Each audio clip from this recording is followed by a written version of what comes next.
All right. Everything's looking good.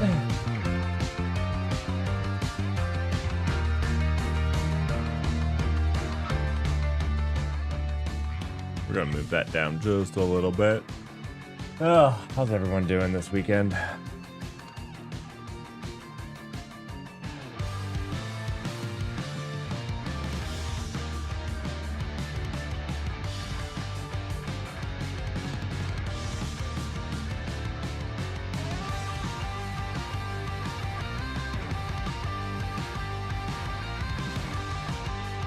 So after we do the news, we're gonna try to train a model again. And while we do that, since it will be on a separate machine, we'll work on the AI arena a little bit.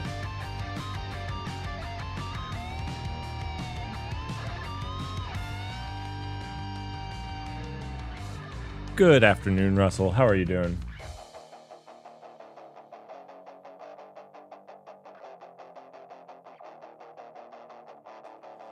How are you doing this?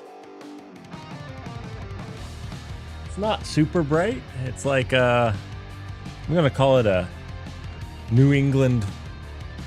New England. Do you want to know something? Tuesday, we got snow. Had the good old fish and chips. Oh, really? First time this year? You know, I have always said that if I was ever in England, it would be something I would have to try. There's no place here that serves fish and chips, and I also don't know if it would like do it justice. You know, if I did find a place here that did it. When you have fish and chips, what type of fish is it? It's a question I've been thinking. Like, is this just like a run-of-the-mill tilapia?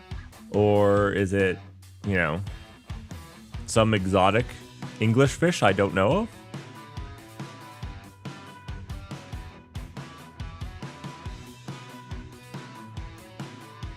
Cod or haddock? Okay. I know both of those. So I think I've cracked my AI issue. Context busting mapping challenges. Oh, really? That's awesome. I wish I gotten that far with leveraging AI. I was doing a little bit of work on my AI agent. I mean, really all I was doing is mostly wiring it up to my local Olama instance running.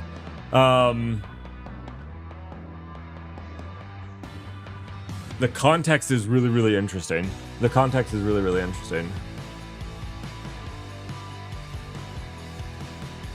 I like haddock. I'm not a huge cod fan. But I believe there are different types of cod. I'm not a big fish person. I live in technically I'm on the East Coast time zone, but that's as much as I have in relation to a coast. It's like the closest coast is like 12-hour drive. You can literally drive across England the long way. Faster. I don't know that that's actually true. I'm just a good distance away.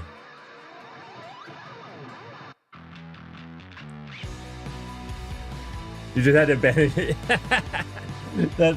That's fair. So yeah, the context is something I'm struggling with the agent, because like my first thought was to let the agent like train an agent to query what data it needs to basically allow you to keep unlimited amount of stuff. My thing is, what's always happens when I get into these, every single time, and this might just be me, I mean, what I find, at least, let me, I'm gonna draw this really quickly.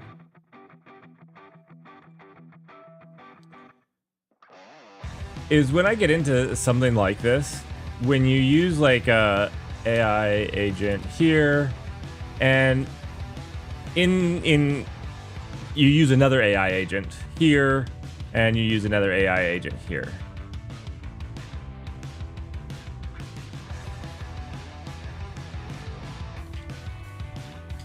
I don't know what happened here.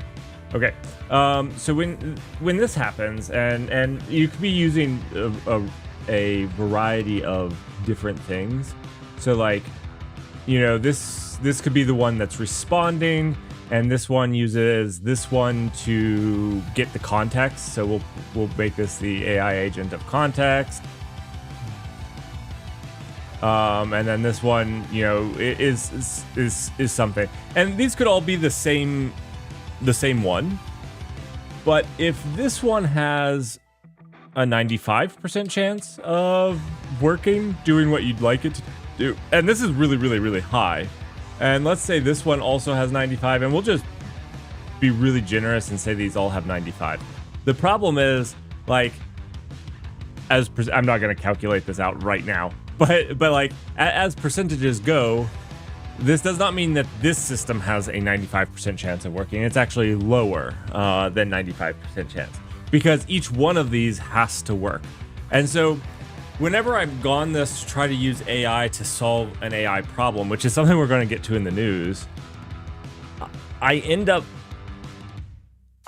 finding that, like, using AI to fix an AI problem usually makes that problem worse, not better. That's been my experience so far. Now, I'm a noob, so I could be wrong.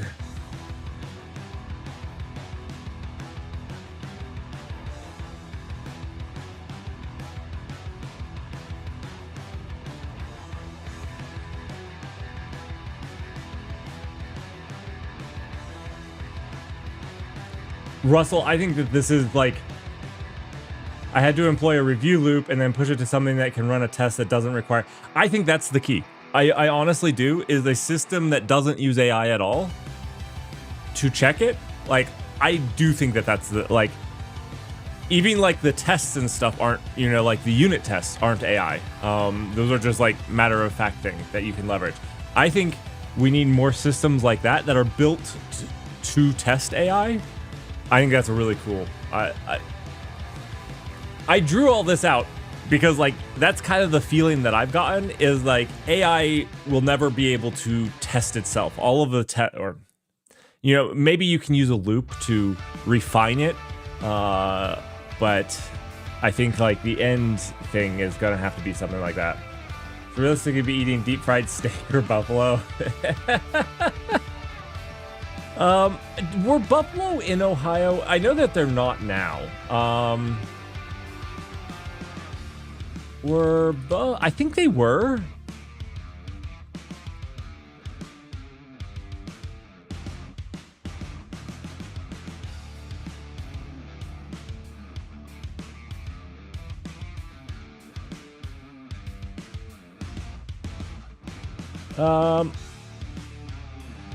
I think they were.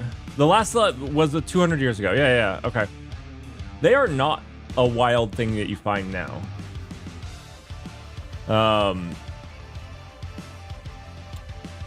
Unfortunately. I think buffalo really suffered from...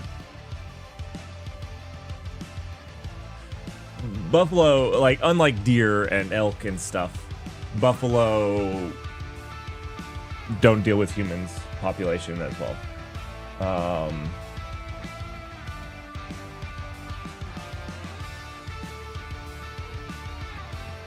But yeah, like elk or deer, it would be like, instead of fish and chips, let's see, it would be deer and cabbages or elk and cabbages. Wait. What if we fried the cabbage? It wouldn't be chips, but what would that be?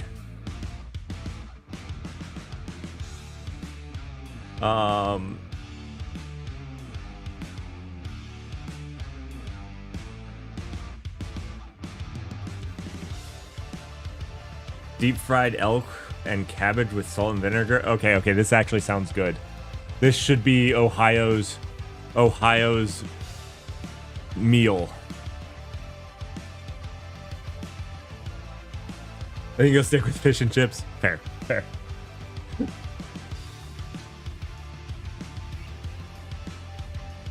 We have elk, but not a whole lot of them. It's getting better. It's actually, they've done fairly well in Ohio and Kentucky. The deer population got hurt this year. We had a viral infection. What is that called? Ohio deer. What was that? Episodic hemorrhagic disease. EHD is an easier way of saying this. We had this hemorrhagic disease.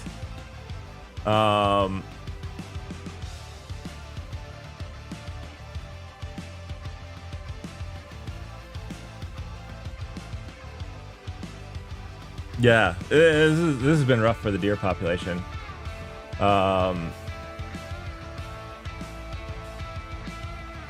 This year. Sorry, not that you need to know. Not that you need to know.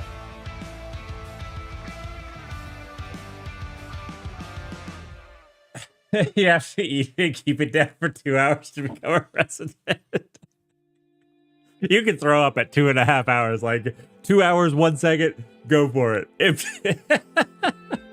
none of us actually keep it down the whole time.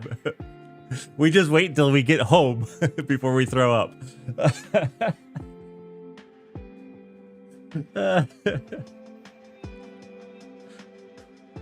It's nasty. All right. We can get into the news. We got some interesting stuff for security to go over that I think you guys will enjoy.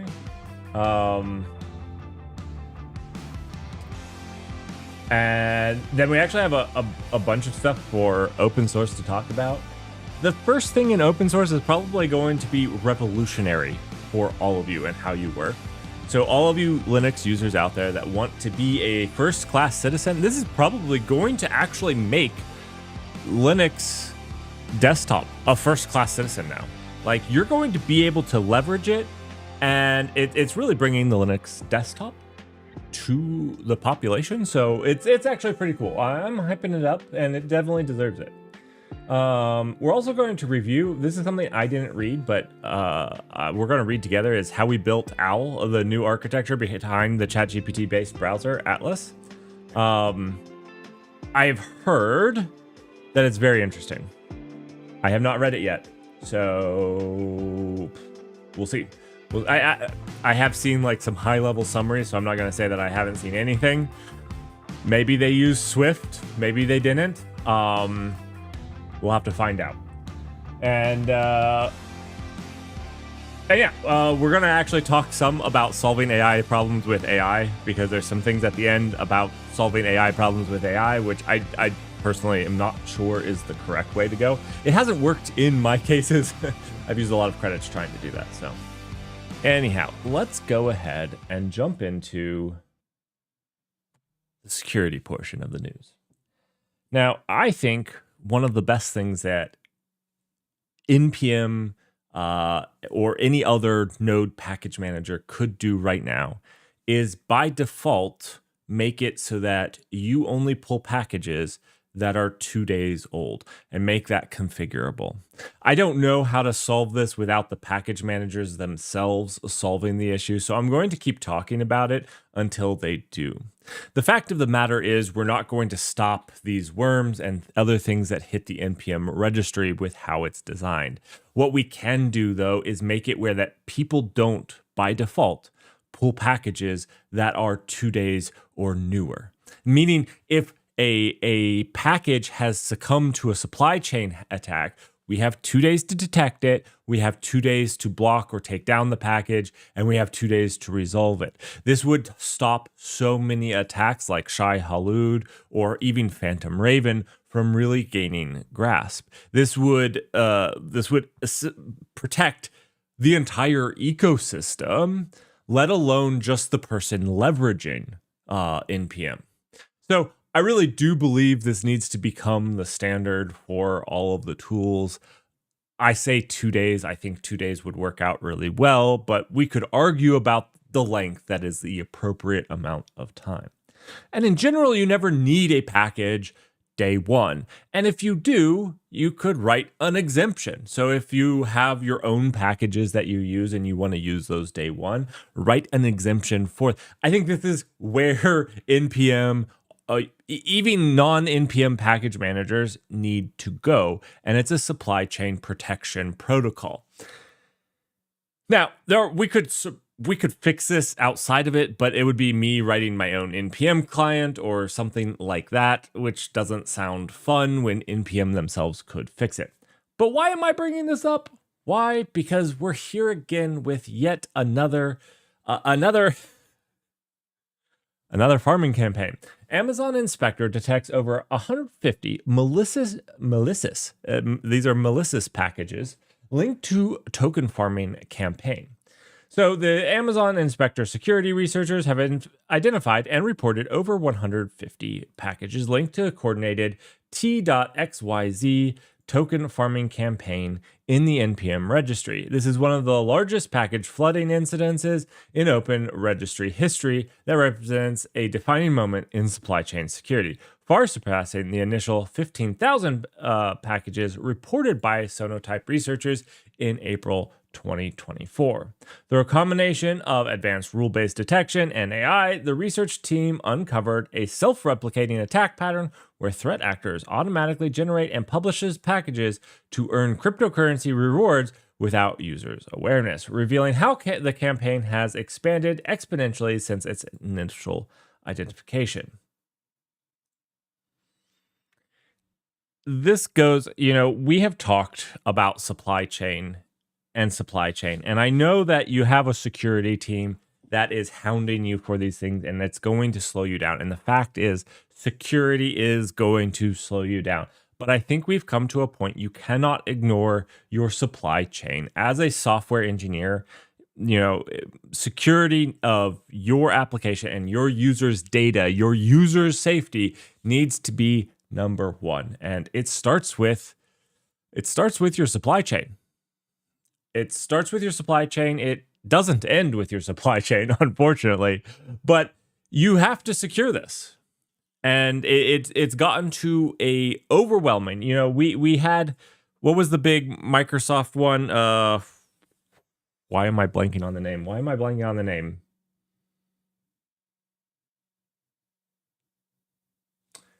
SolarWinds. What was the name of it? It wasn't.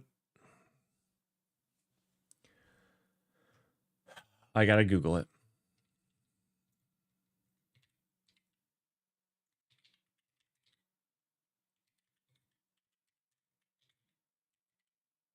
It was in 2020, 2021.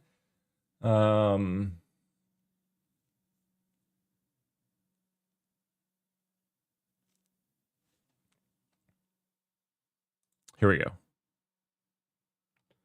The SolarWinds cyber attack. It was in 2019.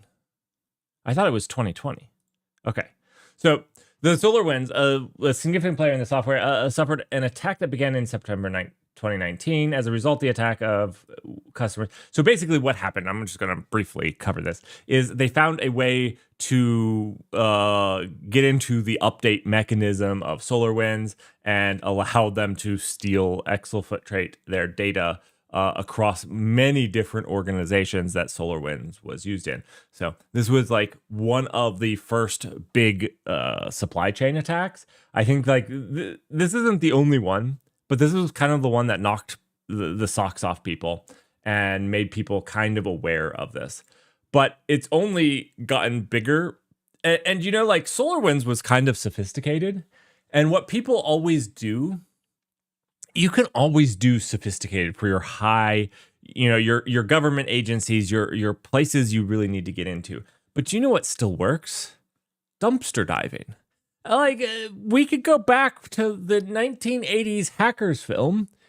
Dumpster diving still works. It still works. And the beauty of it is that there's usually easier ways than the super advanced, sophisticated one.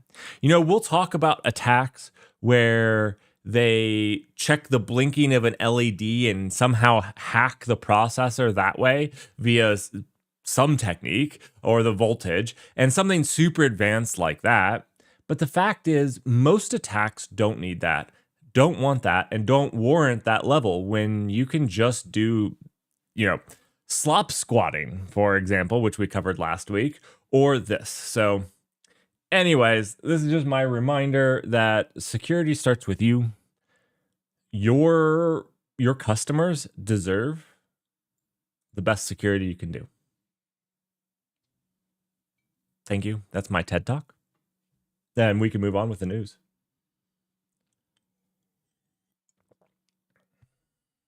We can move on. All right. If that wasn't enough, I found this from Tenable to be really cool.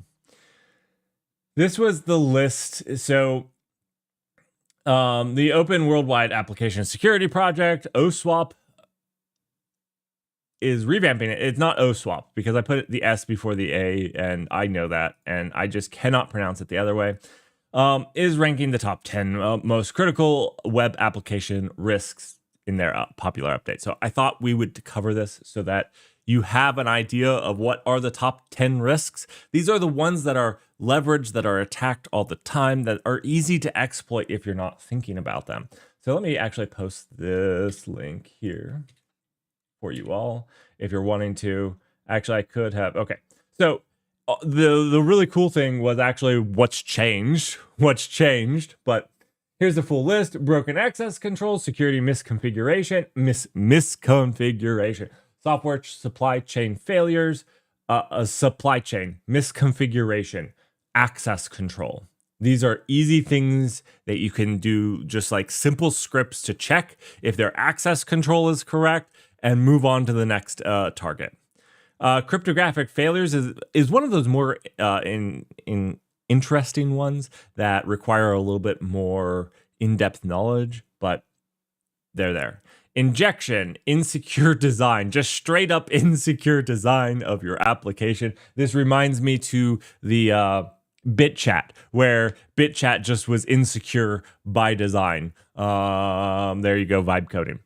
Authentication failures, software and data integrity failures, logging and alerting failures, mishandling of exceptional conditions. This one's hard because they're exceptional conditions. It's like the unknown unknowns. This one actually I think is very difficult. Anyways, what I found from the survey is that the ranking kind of changed quite a bit as far as what people found were the highest ones.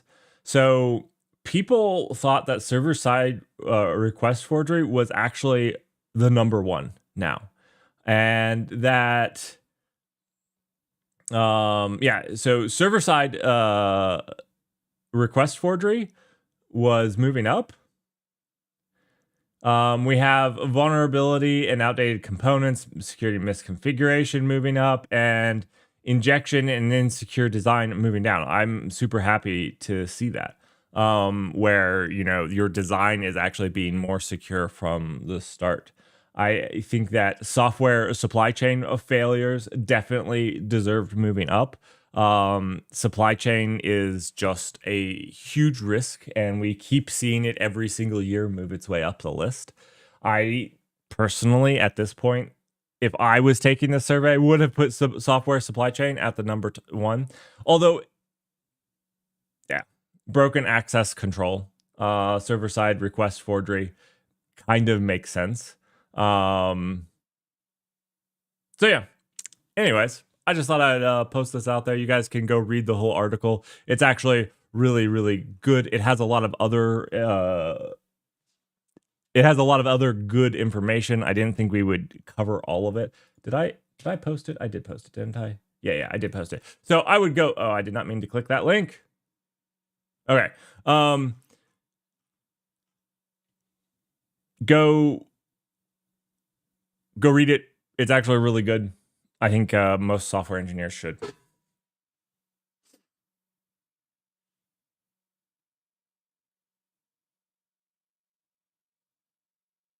You just call it WASP?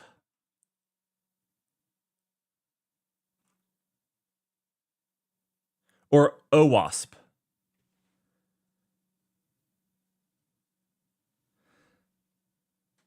OWASP. OWASP. Oh no, WASP. OWASP. Okay. Okay. There needs to be some like yeah, I don't know how to pronounce a W in the middle of a word. It's difficult. I think there needs to be an H. Anyways. Got sidetracked. Thank you. I will try to remember that. I've always struggled with that one. It's a cool article. It covers a bunch of stuff that I didn't cover. So I didn't cover it because I try to cover things that are like highly applicable, but these are very interesting. So the top 10, I think, are highly applicable to you all. I think you should be being mindful of these attacks. I think you guys should be thinking about this when you're creating a feature, and it's hard to keep them all in mind. That's why the top 10 is kind of nice. These are the ones that are getting leveraged, are being used. But there's actually a lot of different stuff. Like when AI has brain drain, I think is cool. We've talked about this before, so I'm not sure that's that big of a deal. AIs get jailbroken all the time. I mean, it's actually a good read. I'm not saying not to go read about it, but, you know, yeah. And what I've loved about Tenable is they actually have like links to all the stuff. So we're going to talk about this actually later. Yeah. Anyways, so they have links to all of the stuff, and that's actually pretty cool. It's a good article, so go read it. I just didn't cover all of them because like it's a bunch. Anyways, let's move on. This was very interesting, and I was just intrigued by it, so I'm gonna give it to you all. I am not going to cover all of it, and it covers very adult topics. So if you're a younger viewer, maybe don't go watch it, or read it. It's a ready thing, not a watchy thing.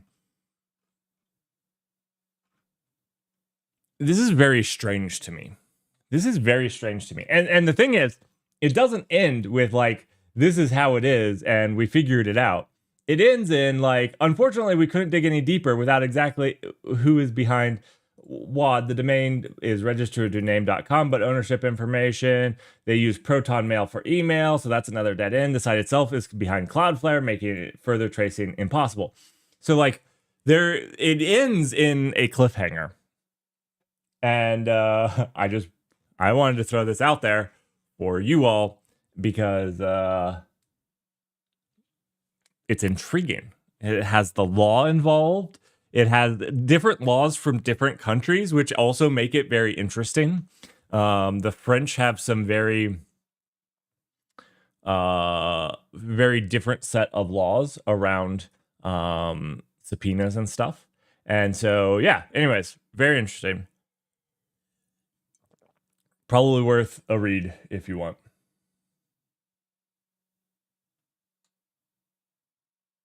All right, let's talk about disrupting the first reported AI orchestrated cyber espionage campaign. Now, one of the reasons I wanted to talk about this wasn't because of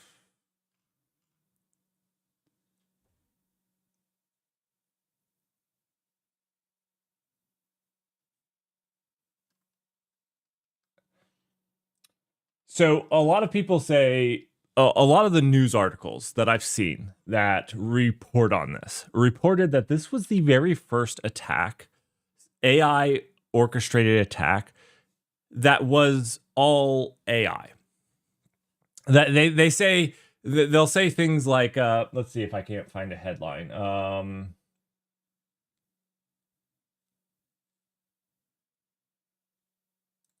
We can find a headline. Watch this.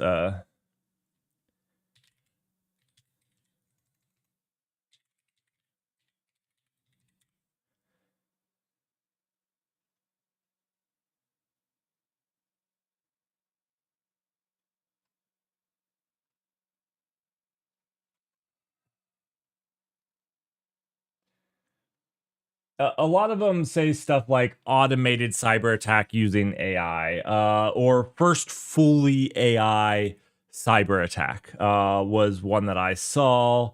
And yeah, Anthropic says an AI may have been just attempted the first truly autonomous. The thing is, if you actually read into it, it wasn't autonomous. It was people leveraging AI to do stuff. And people will say that AI did 90% of the work. But this is what I have to ask is, when you learn first how to do a man-in-the-middle attack, how much did the software do and how much did you do?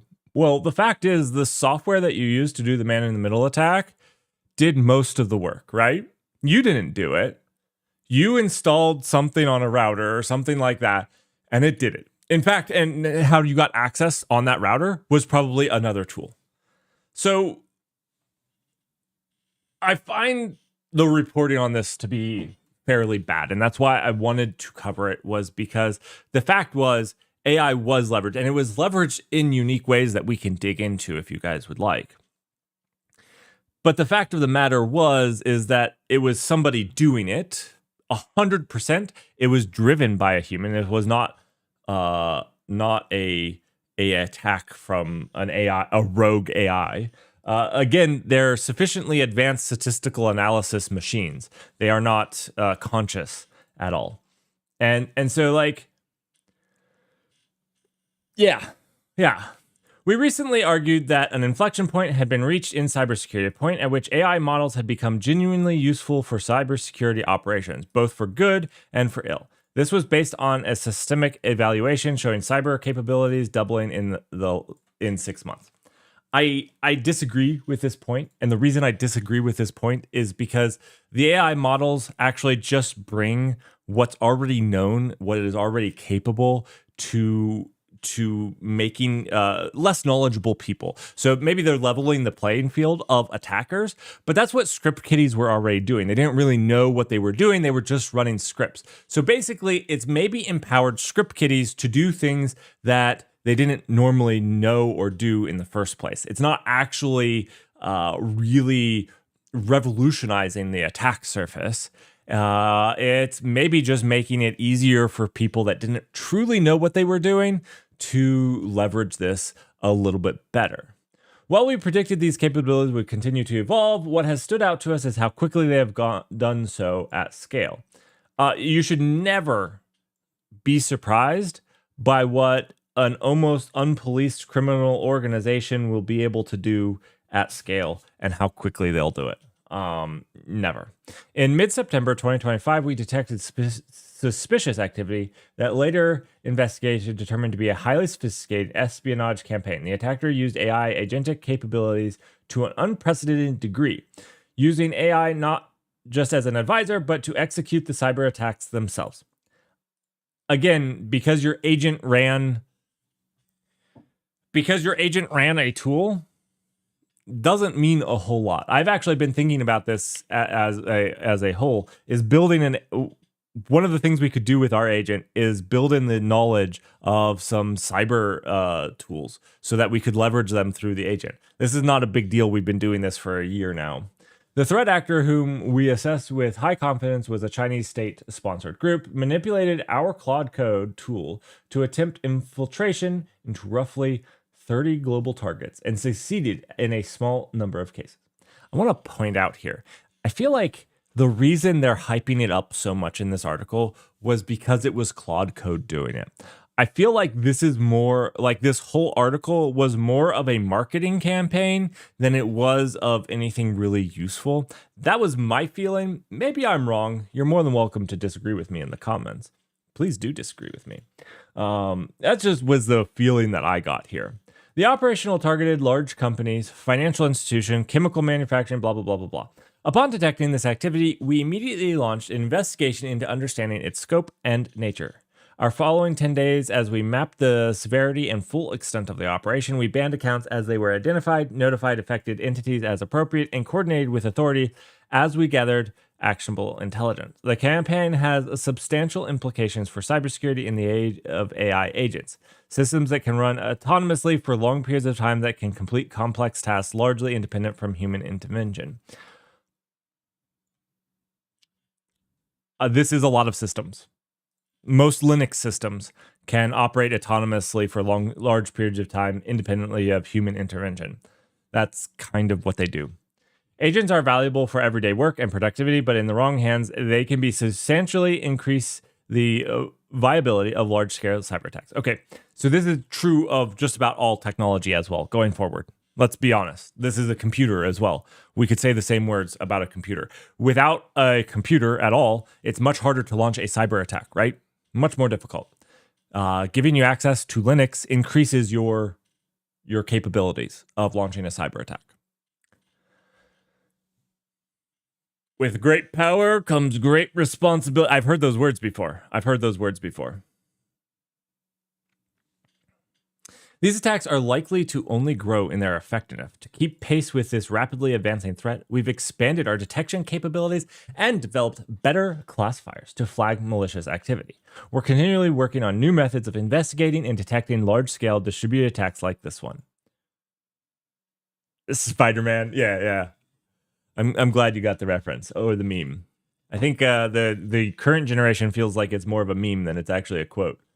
In the meantime, we're sharing this case publicly to help those in the industry, government, and wider research companies strengthen their own cyber defense. Now, what I looked through when I read this and what I understand is that while there was an agent involved in this, none of this changed what you would do to solve the problem, right? These agents were just given lists of tools, asked to continually run them and find targets to attack, right? So that's what they're doing with it. And you could have run a small script that would have effectively done the same thing. You could say that there's maybe a little bit more adaptability because a script, you would have had if cases, and maybe you wouldn't have gotten the right set of if statements, and the AI would have dynamically adjusted to that. I'm not sure that that's actually true in this case, but maybe it's a little bit better than writing something that just goes out there. But what I would tell you is that Shai Hulud did something just as drastic, just as widespread, and the it was very effective, very, very, very effective. Wusha, how are you doing?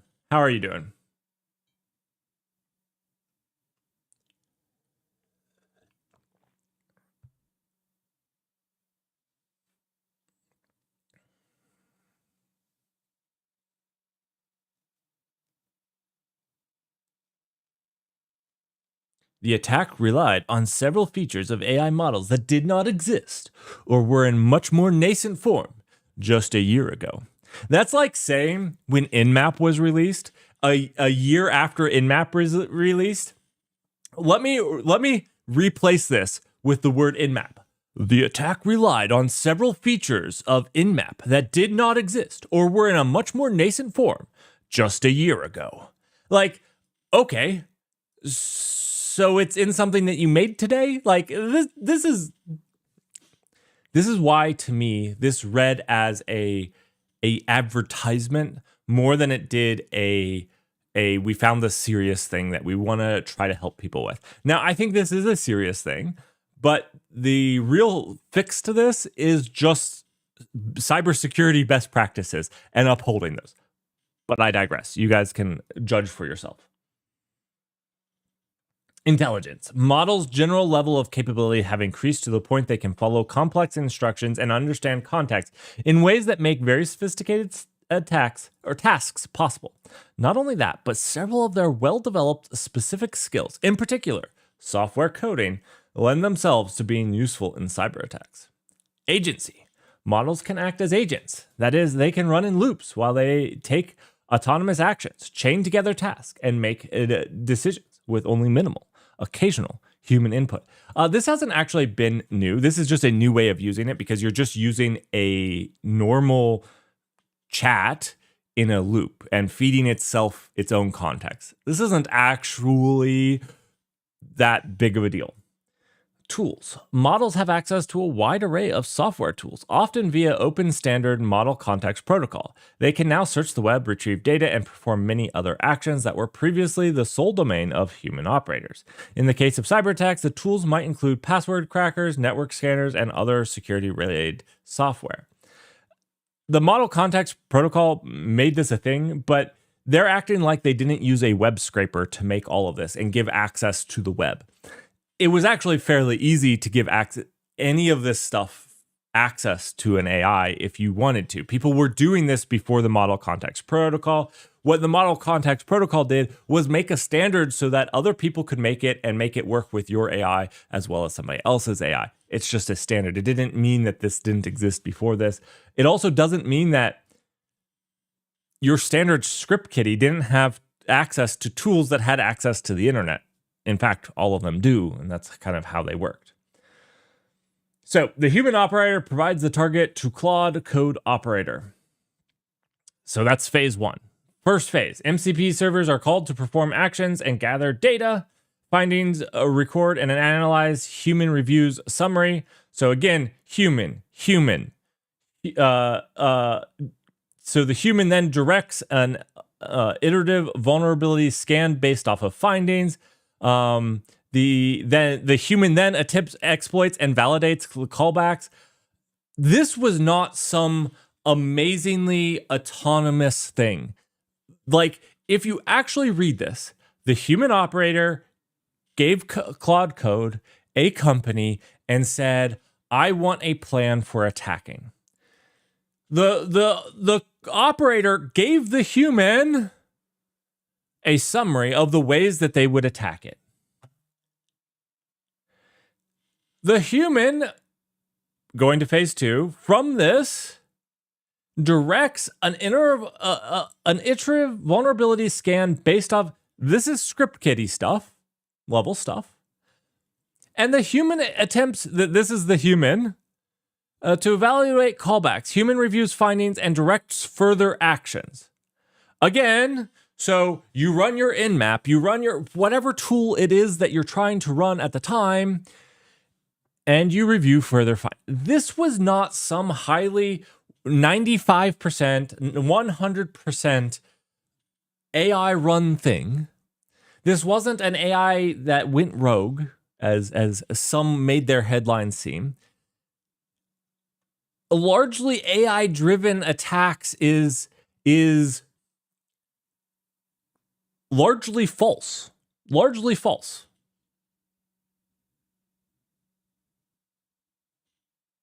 I struggle to see this as anything but a weird marketing ploy. I don't know. I want you guys to read it. We could read more. Would you guys like for me to finish reading this? There's not too much more. Or would you guys like to move on? Depends on how sleepy you are. I can use my sleepy voice. Just joking. Not going to do that. I'm not sleepy, by the way. I had a decent night's sleep. One of the puppers needed to go to the bathroom in the middle of the night. That dog drinks so much water. I thought he had diabetes. He doesn't have diabetes. I did think that, actually, because he drinks so much water. You have to wait and make sure he goes to the bathroom right before bedtime if you want to sleep all 8 hours.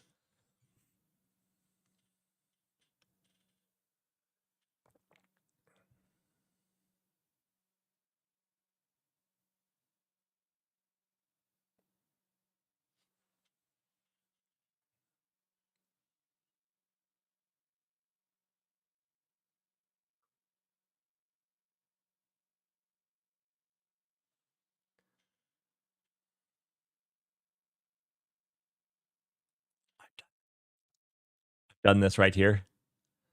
I was legitimately doing this though. But I have legitimately used this. And I was legitimately an employee of the company. See, this is the problem. Almost everything that can be used legitimately to help you can be used illegitimately to also not help you. This is almost like the argument of not releasing like security vulnerabilities. You have to release the security vulnerabilities, even though they could help somebody attack you. The thing is, you can't release something that would also be used for good, because you can use it for good to protect yourself from this very thing. So this isn't even a good argument. This would almost be an argument in why they shouldn't have the safeguards, because the safeguards actually only keep honest people from leveraging it that way. And the cyber criminals figure out ways to get around it again and again and again.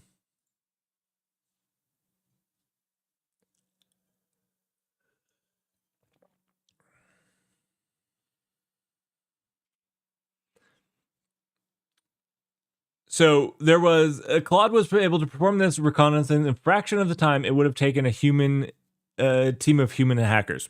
There's no evidence on this. I've seen human hackers that run the script very quickly. I don't know if Claude has their data center much closer, or why they think that this was the case. I would have liked to see why they think that this was the case.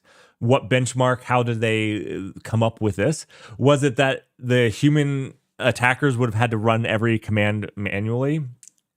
Maybe. What I could say is maybe Claude did speed them up in their ability to script everything out, because the agent kind of has a natural language scripting. Like, okay, then do these 4 things in this order. And you didn't have to actually program it in Python, which I know Python is hard and difficult and takes years to learn. But you could have probably scripted it in Python. In the next phase of attack, Claude identified and tested security vulnerabilities at the target's organization system by researching and writing its own exploit code.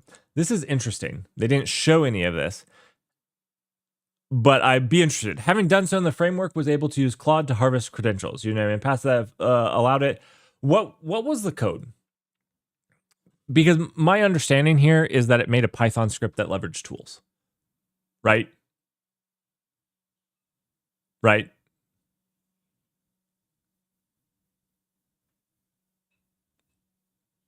I would have loved to see the code here, which they didn't release.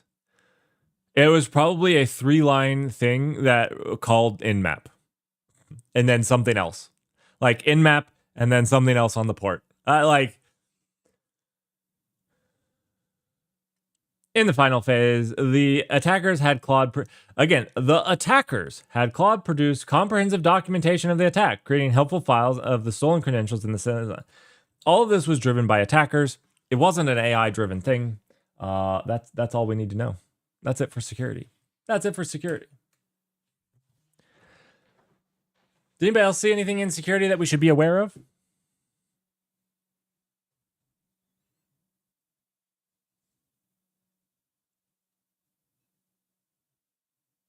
That one got me really, was very passionate about that.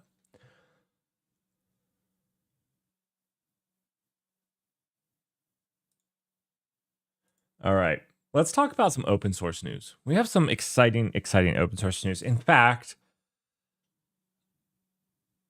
the project that is bringing Linux desktop to the mainstream has been released. I know that there's been a lot of talks about it, but now I am convinced that 2026 is the year of the Linux desktop. I'm so convinced. I actually started this project. Not for memes, but because this is what's going to make the Linux desktop mainstream. 2026.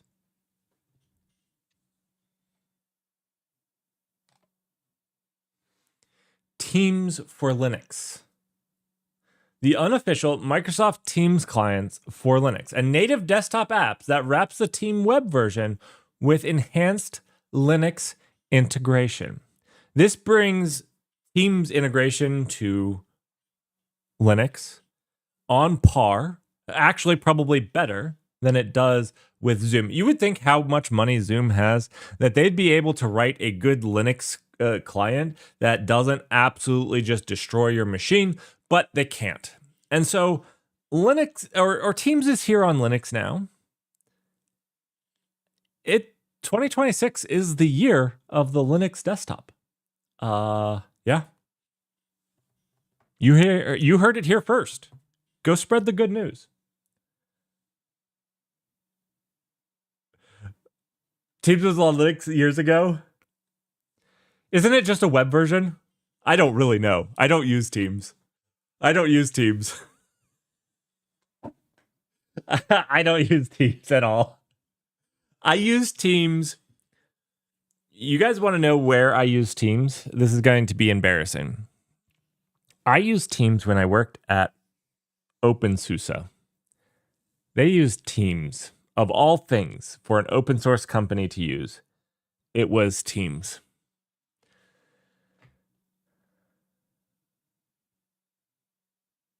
And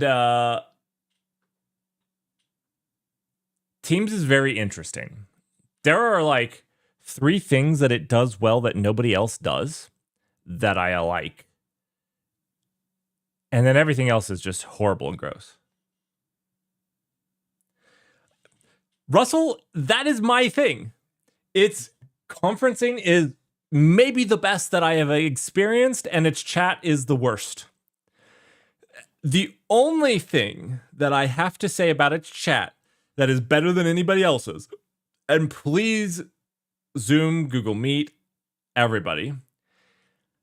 One thing that I hate is when in all of those other ones, when you'd have a meeting and you'd have some like text chat, and then the meeting was done, that chat is gone. It's just into the void. It goes into the nether, and it sucks. And Teams actually did that very cleanly. Very cleanly. Loved it.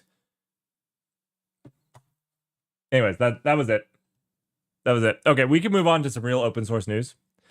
Besides Teams for Linux.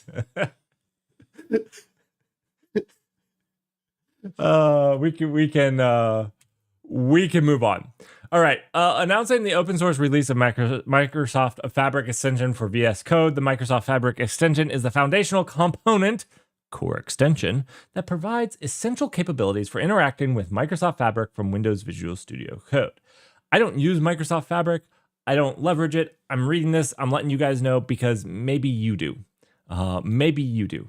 I don't even know what Fabric does. It probably does something like front door. I do know what Fabric does, but I don't leverage it. So this is purely out there for you all. It's a cool open source thing that happened. I like things going open source. Now, some people will point to this and be like, oh, well, it's dead, and that's why Microsoft is opening it. Or they don't think that there's a viability. There's a lot of reasons companies open it. That could be one where they don't think it's a viable product to sell, and thus they're open sourcing it. That's not the only reason that companies open source it. I don't know why this is for this. We'll see. We'll see.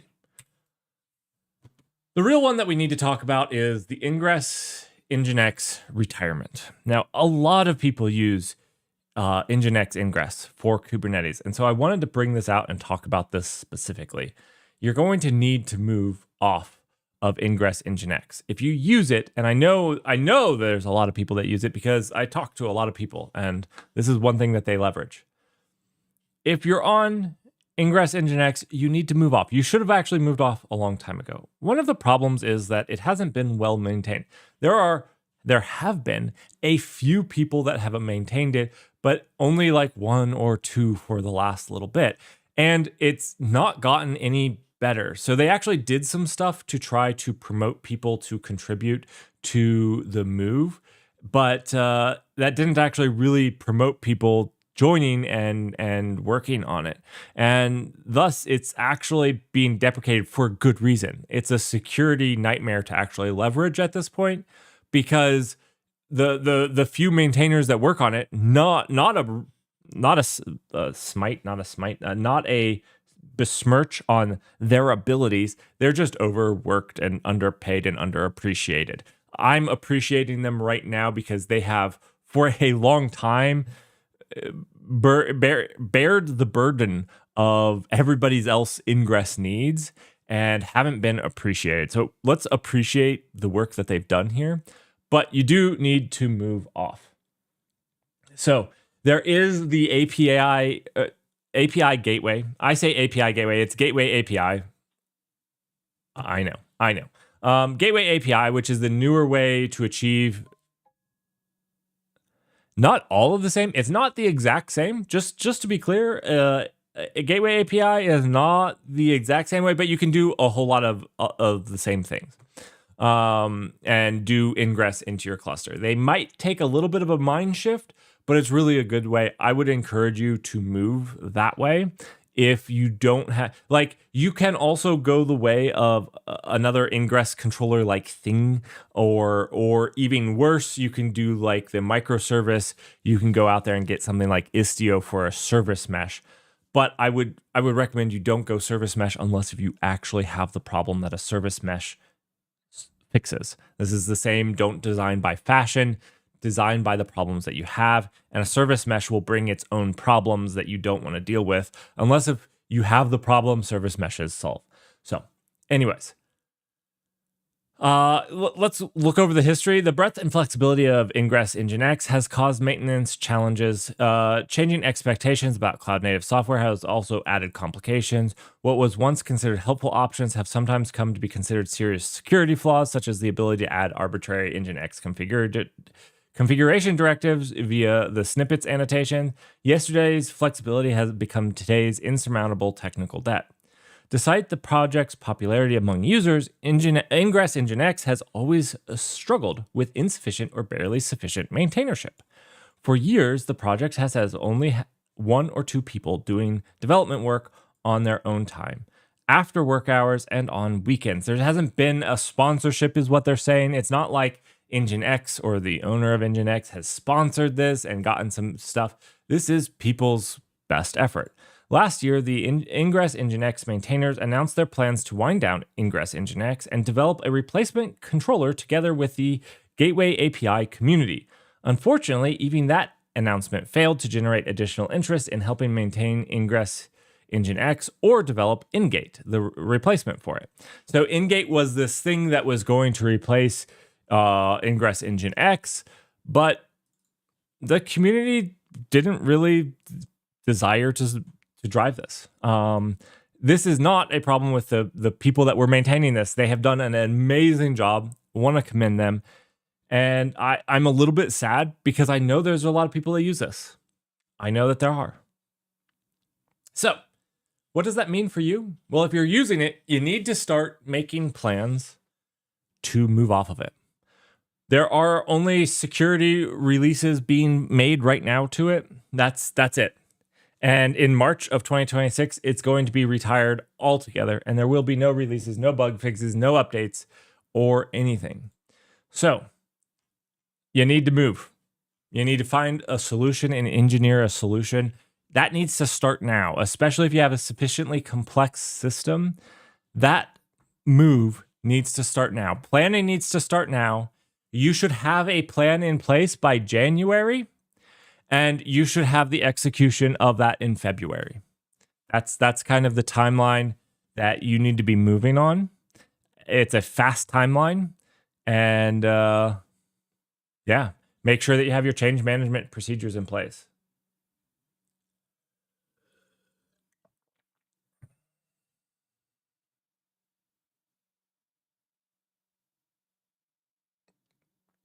Yes, Russell.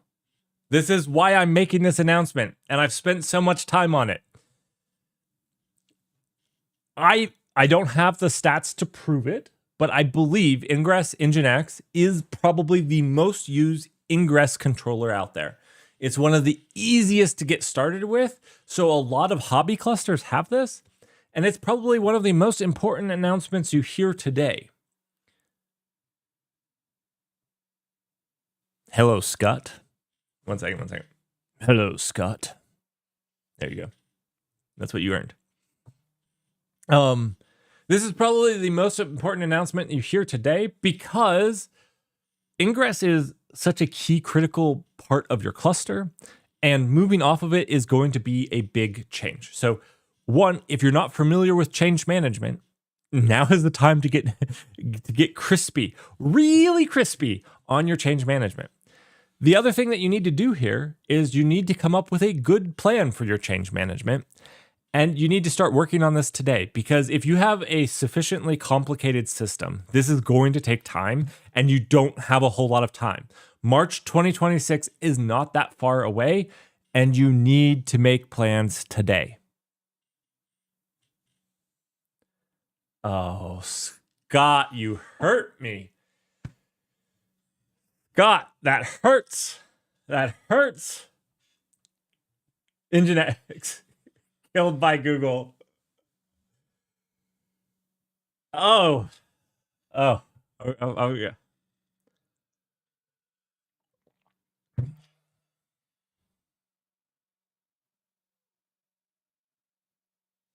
That hurts. I'm not going to recover from that today. I'm going to go work outside with the dogs. And that's all that's going to be on my mind.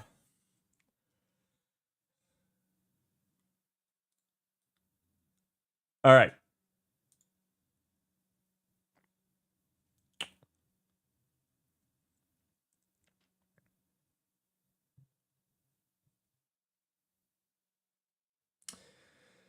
All right, well, I'm going to try to recover and go through the rest of the news. But this is probably one of the bigger things today that we were talking about. You know, I want to point out this bold part. Existing deployments of Nginx ingress will continue to function and install artifacts will remain available. This means some of you are thinking, oh, we have till after March. And I want to say that you're dead wrong.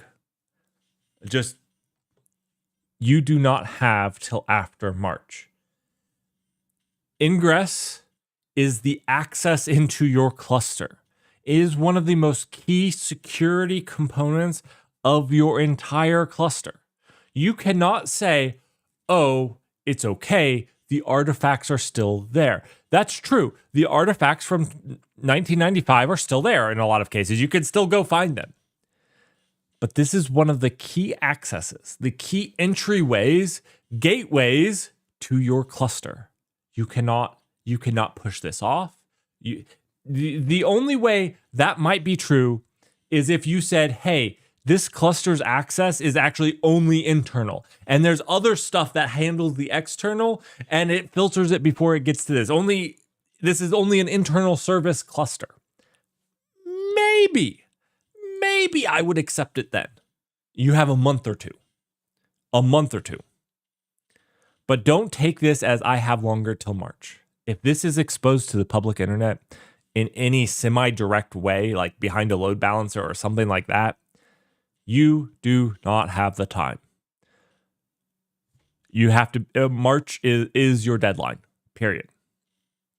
If your boss needs help understanding the importance of this, I'm happy to talk to them. I literally mean it.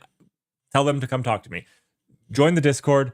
I will have a one-on-one session. I will spend 30 minutes with them. I will give them my time of why this right here is so important that you do not delay past March. You need to prioritize it today and be given time.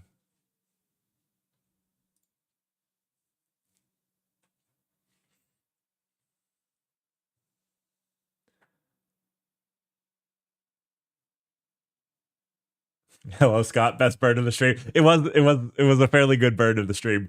So far, that's probably the best bird of the stream. We should probably keep a scoreboard of who does the best bird in each stream.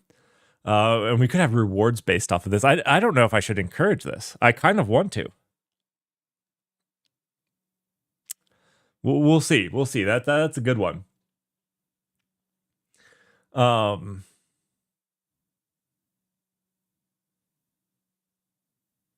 That's why we have 2 layers on top of Kate's. Okay. Yeah. Like I said, this can depend on your architecture and the Kubernetes cluster that you're doing and whatnot. Like, there's a lot of stuff that goes into it. But if this is mediocrely deployed, and I don't consider a load balancer a layer, just so you know, it kind of just is a repeater. Yeah. A load balancer is not a layer. To be clear, it is not. Python was released. Do we need more? I don't think so.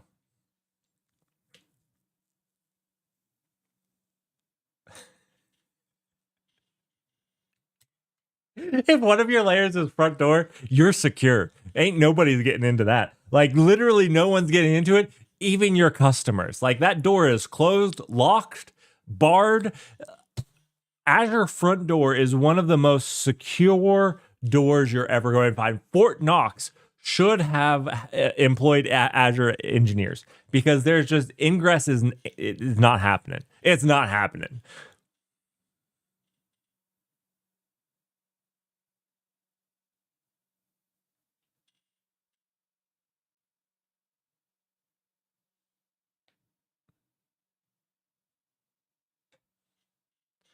It was released in October. Yeah. So what I actually want to talk about here was the alpha released. I realize I don't.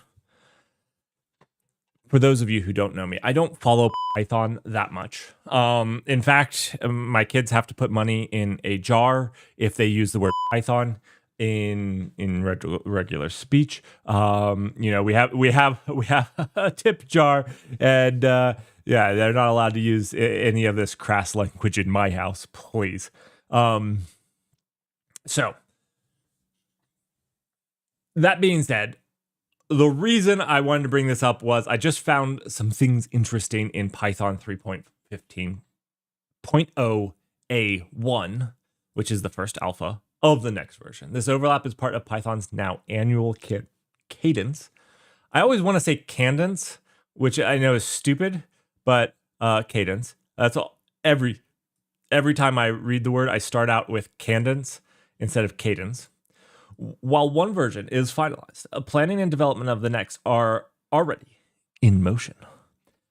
So one of the things that I wanted to point out was probably the PEP 68.6, which will make UTF-8 the default character encoding for open files, eliminating the local dependent default encoding. I think this is probably pretty cool, but also might get you in trouble if you're upgrading it to it.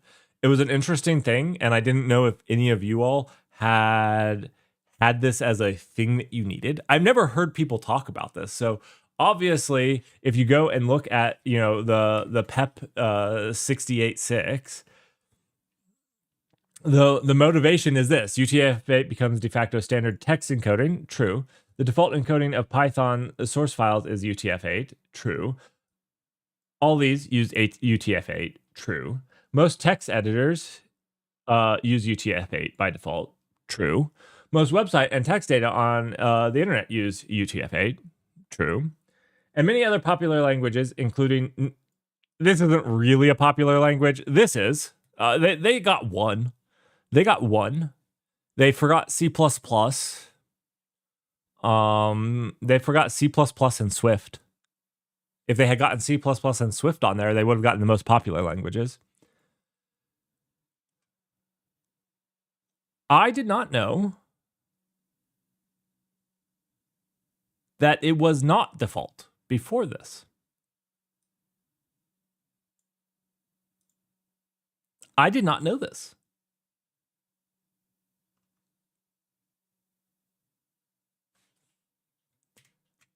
So yeah, that was cool. That was the thing that stood out to me.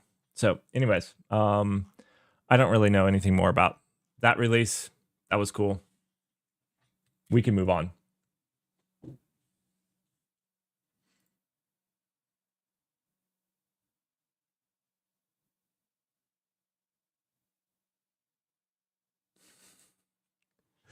Woosha.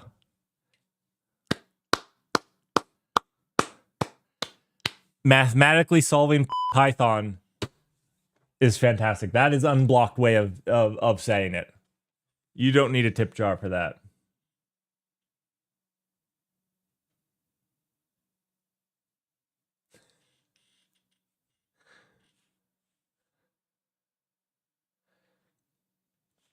All right, I know that I covered this previous to today as the release candidates came out, but just for you all knowing, .NET 10, for those of you who are on the best non-Linux based operating system. I don't know that that's true. I believe that there's other operating systems that are better beyond Linux.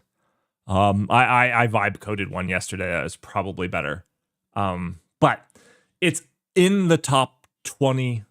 Actually, this is open source and it works on all platforms. So anyways, if you're using .NET, if you're using C#, if you're bought into the everything is easy because I use a language that makes things easy for me instead of hard because I use a language that challenges me mentally, psychologically, and physically, then you're probably smarter than I am, as well as you have probably picked .NET as one of your things. I know a lot of people love it. Version 10 is out there. I don't use it. I'm not going to go through features that I don't know and I don't understand. We could talk about field back properties. I don't really understand. It's a thing that simplify property declarations by eliminating the need for explicit backing fields. I don't understand what they're saying here, to be fair. Like, I don't understand what they mean by get and set. Like, this seems... this is foreign language to me. So, anyways, we're not going to go over it because I'm just too stupid to do. Are those getter and setter functions? Is that what this is? Is this like... I don't understand. Anyways, so the announcement is, it's there. It exists. I understand very little of it. If I'm going to give you the link. If you want the link. Syntax sure you no longer need to specify the underlying private string name. Oh, okay. So it's just allowing you to avoid making the explicit name. Cool. You're setting it to the field. I think I understand, but anyways, this is where like it would have taken too much time for me to like actually understand anything cool and useful because I haven't touched C# since .NET 1. .NET 1. .NET Core. It was .NET Core 1, and it wasn't even out of beta. So that's how long it's been. It's been a very long time. Very, very long time ago. Yeah.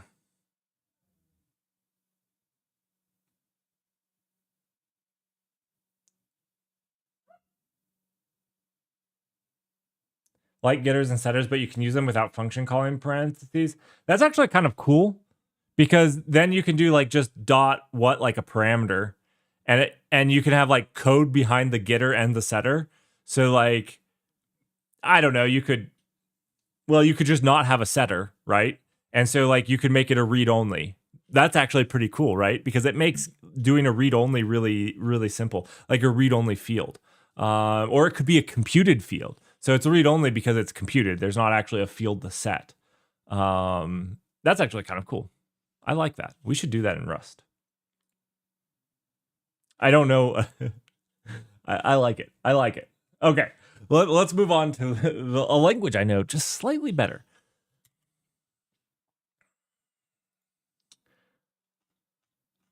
Go turns 16 years old. This past Monday, November 10th, we celebrated a 16th anniversary of Go's open source release. We released Go 1.24 in February and Go 1.25 in August, following our now well-established and dependable release cadence. They release twice a year. August, February. Boom, boom, boom, boom, boom, boom. It's nice. It's dependable. I actually really like it. I actually do like it. And I think it's a good cadence. Not too often that things are changing all the time, but not too infrequently where you feel like you have to be on nightly to get the things that you want.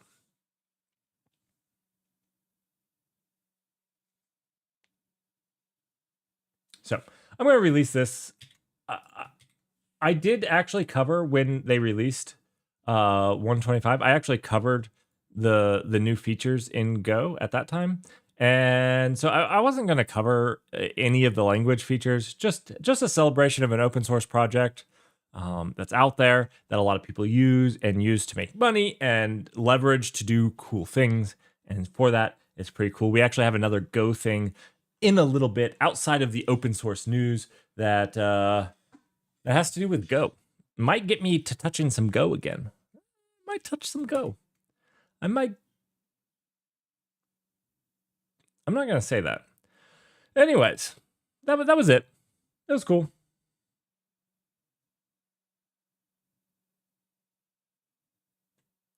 I used .NET before 1 was released.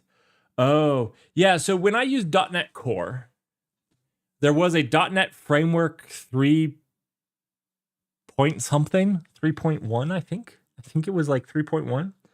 So that was like the closed source Microsoft thing. And .NET Core was in beta, and I used that with a little bit of C# and a little bit of F#. And it was cool. It was cool. It was in the time they released the Roslyn compiler a little bit before that for the C#. Like the open sourcing of C# was on the Roslyn compiler. And I learned a ton about compilers through digging through the Roslyn compiler. It was cool. I never had a job that had me write C# though, so that was like all my knowledge of C#.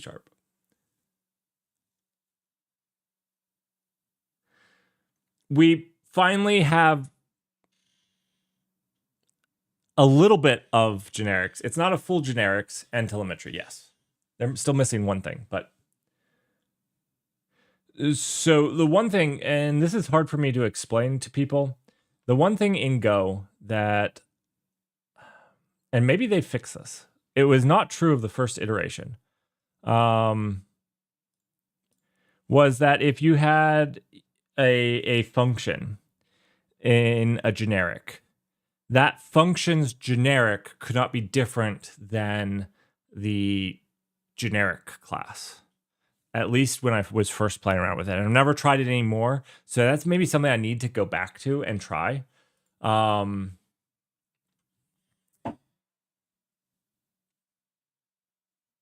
Because yeah, I haven't tried that.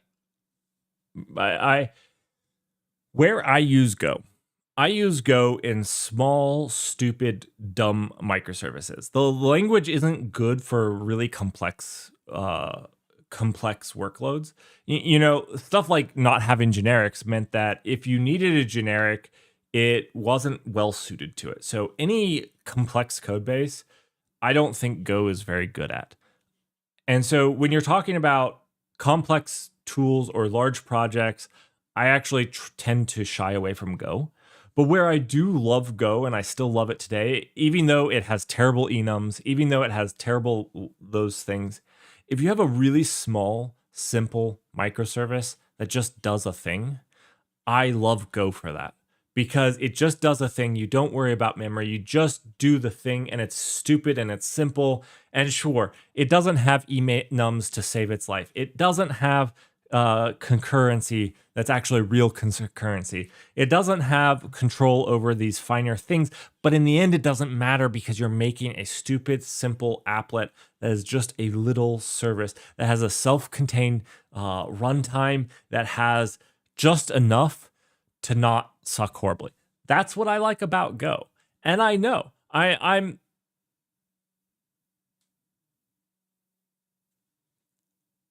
I'm not defending it as like a glorious language. It has, I'll be the first to complain about it. Now, I think maybe if I knew C#, I would like C# for that purpose. I actually do. Like no Twitch streamer has said that before, but I think that if I knew C#, C# would actually not be torable. It wouldn't be torable for that.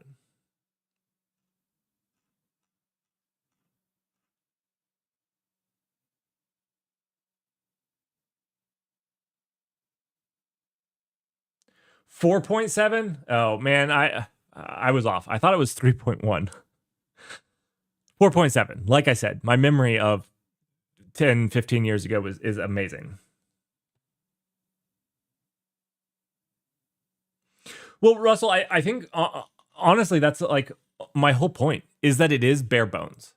And that if you try to do something with it that isn't bare bones, it sucks. And I agree. So I generally just use it for things that are bare bones and fast. Now, I think that if I knew C#, I could do the same with that. Or if Swift actually had good support for like not Apple stuff, you could do that.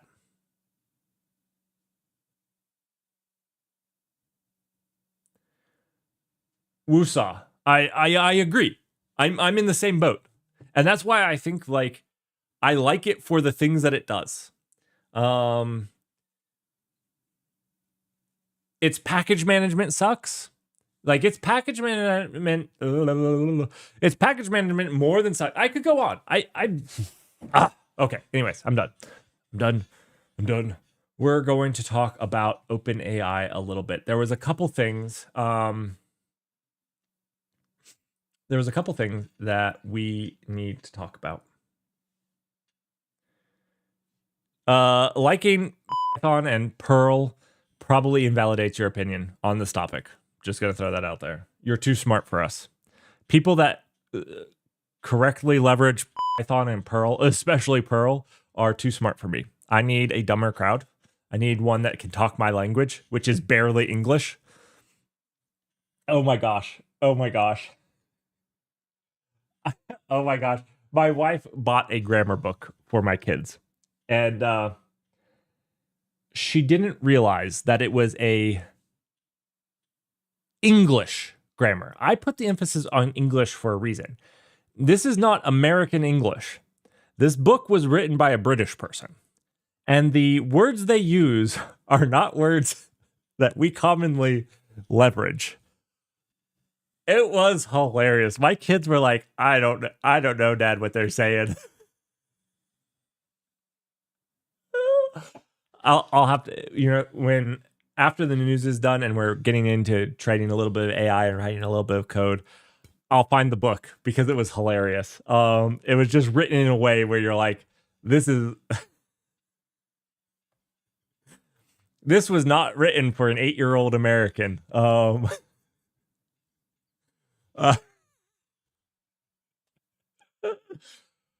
Anyways. Real grammar, yeah. It probably is real grammar. Real grammar, just not what we do. We needed it dumbed down a little. We need the 4-year-old English grammar. We could have done that one. We can't do this advanced 8-year-old stuff. Like, whew, that was rough. I was even struggling. I was like, oh my gosh, what is this word? The boot of the car? All right. Let's finish the news. It was just funny because it's an English book. I wouldn't have thought of checking which country wrote it. I would have made the same mistake. It wasn't a mistake, just a different way of using different words. Anyways, let's get on to the next chapter. And the next chapter is all about OpenAI. Our next chapter is OpenAI released a couple things.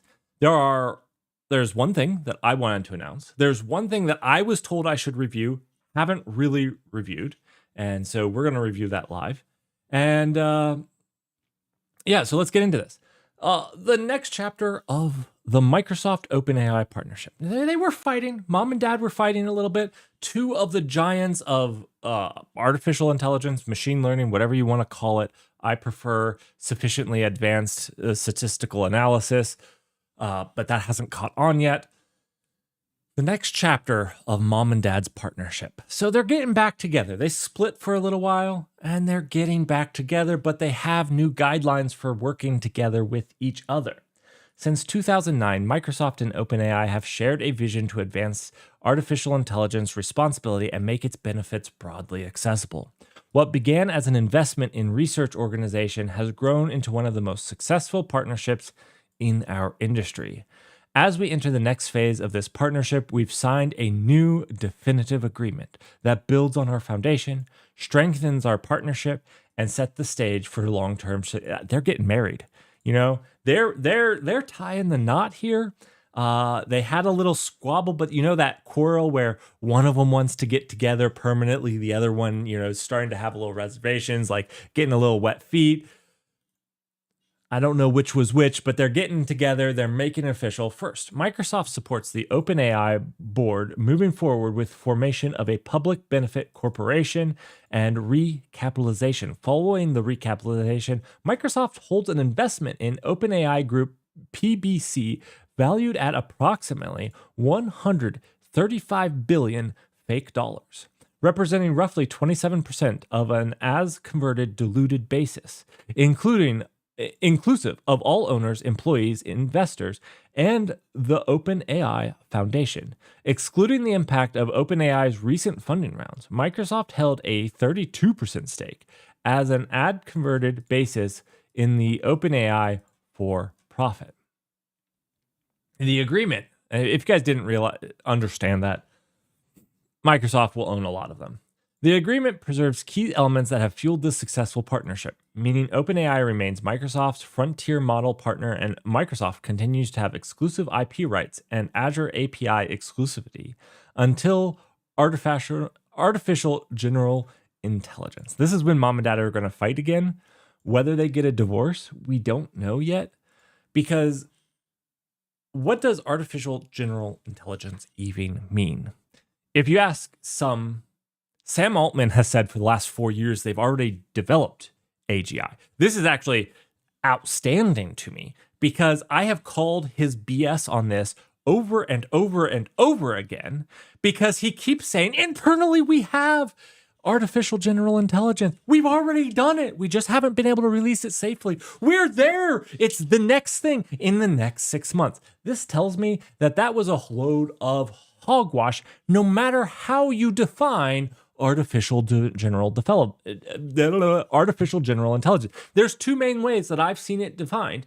The first way is kind of the one that I lean to, is more of the impossible, which is that this thing is more of a sentient thing that can learn anything and is generally an intelligent being. That is not going to happen with our current statistical analysis, our sufficiently advanced statistical analysis machines. Now, what the other one is, which is a more feasible one, is a model that isn't just text-based. It isn't just it's a general intelligence model. So it's not just a chatbot, it's also a video creator. It's also a thing. It can do, how humans can have multiple talents. It can have multiple talents too. And that one's achievable. But then what do you say is, when is it an artificial general intelligence? When can it do, when do you quantify it as that? I think that is then almost impossible.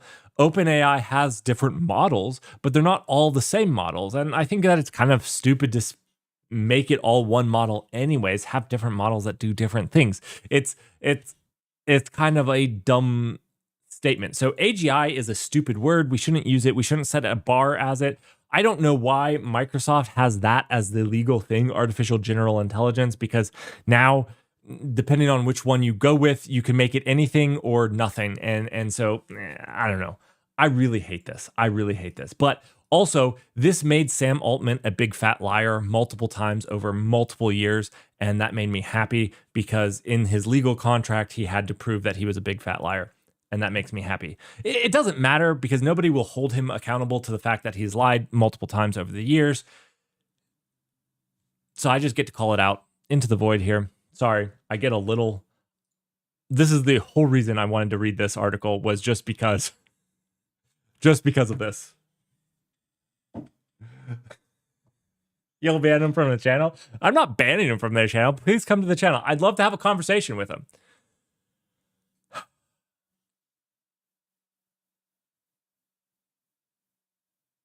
Write it like I'm 5. Yeah.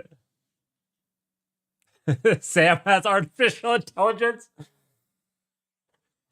Anyways, the reason I bring it up is these people hype up their thing. And, that's what any owner of a company is going to do. If I owned a company, I'm going to hype it because hopefully I genuinely believe in the thing that I'm hyping and I genuinely believe in the capabilities. My biggest problem here is that this has been hyped beyond reason. This has been hyped beyond reasonable reason.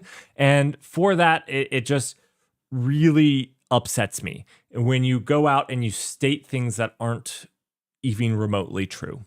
All right. So what's evolved? Once AGI is declared by OpenAI, that declaration will now be verified by an independent expert panel. I don't know what this means and what independent expert panel is going to do this. If there's never been a thing that happens, how do you have an expert panel, right? So an expert panel is usually made by people that have a lot of experience in a thing. But if something is new and never achieved before, then you cannot have a panel that are experts on the thing. So, I don't know. I'd love to be part of this panel because I feel like I'm probably one of the most sane people that would actually ask this from logic and a mathematical standpoint. But I know that the people that are involved in this have their heads wrapped around mathematical models. So maybe I'm not the right one for it, but we'll see. Microsoft IP rights for both models and products are extended through 2032 and now includes models post AGI with appropriate safety guardrails, whatever that means. This is like, this right here is some of the most non-words I have ever read. Like, none of this means anything at this point. None of this means anything at this point. Microsoft IP rights to research defined as the confidential methods used in the development of models and systems will remain until either the expert panel verifies AGI or through 2030, whichever is first. Research IP includes, for example, models and so nobody believes it will be before 2030, even though Sam Altman has many times said internally they have AGI. Again, big fat liar. And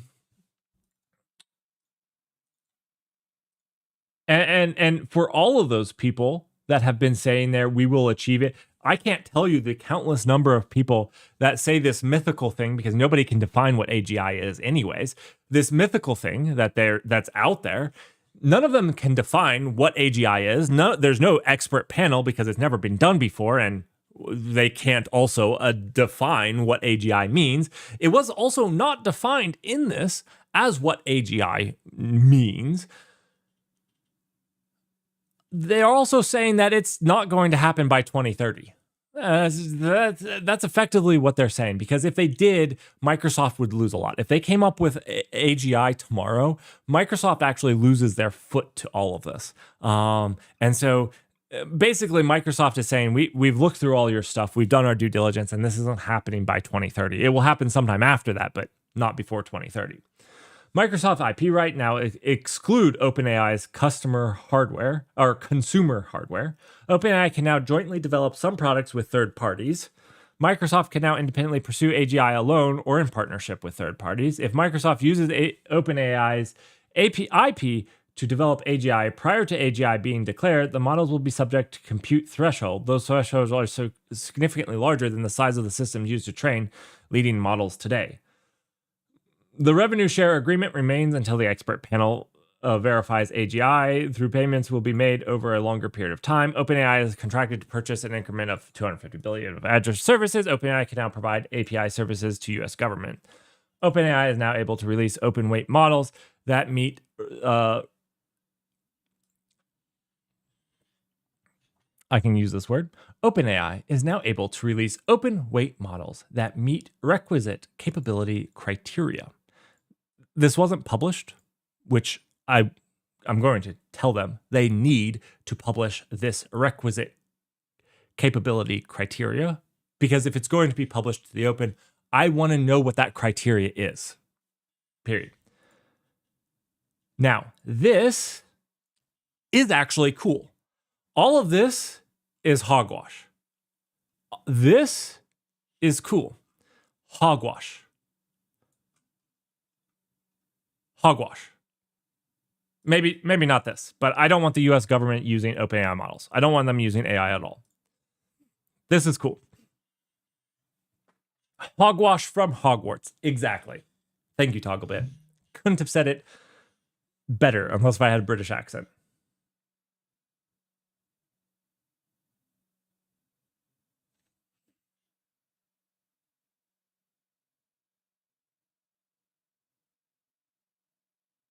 Oh, Russell, he'll say that nothing can do. like ChatGPT 6. Exactly. You know what he'll say? And he said this since ChatGPT 2. He has literally said this since ChatGPT 2. He is scared of ChatGPT 3 because of how advanced and how ChatGPT 3 was dented. 3.5 was extremely dented. And this is the thing that has annoyed me the entire time. Look at ChatGPT 5. Look at the hype. You had paid YouTube people like me who were hyping ChatGPT 5 up. That was maybe one of the biggest mistakes of their career in a YouTube career. If you had respect for those people, like, that was rough. That was rough. Very, very, very, very rough. And I understand that you're trying to sell your thing that you're doing, but he has done that consistently to the extreme that it borderlines. It's not like I made this really cool thing and I want you guys to use it, try it out. It borderlines lying to me, and that's what really irks me. Anyways.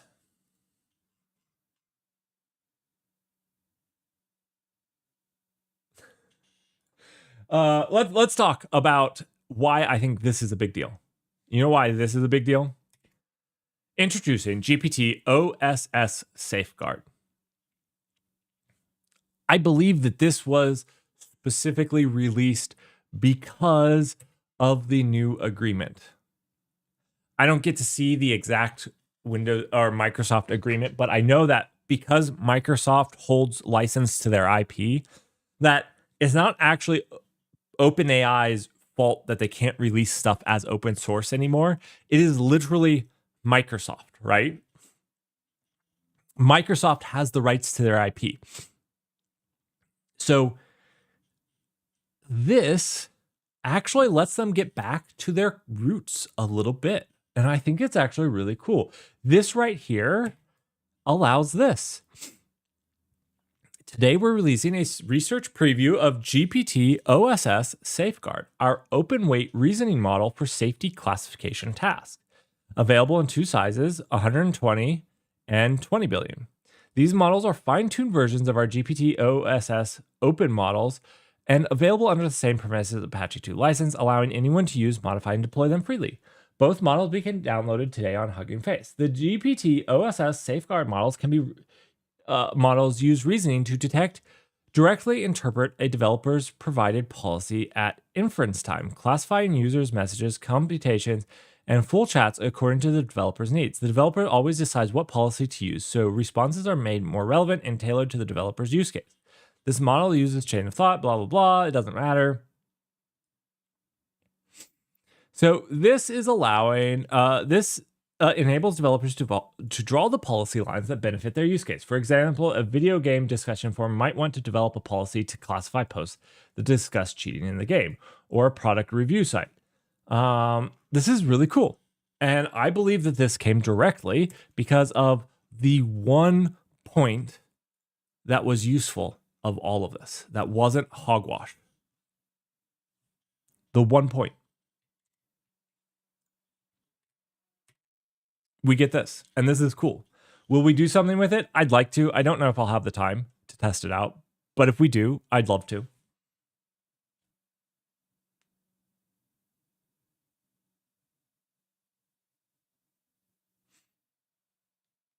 He can't stop saying that, as if he does. All the agreements he signed will destroy the company when the wider audience realizes LLMs aren't intelligent. He needs to keep the game going for another 5 to 10 years to grow to the point where he can cover the costs. Yeah, I agree. I agree, Russell, and maybe that's a sad point. Like, he's in the bed that he now has to lay in. What? That's not the saying. I'm terrible at saying. Maybe I should have a little bit more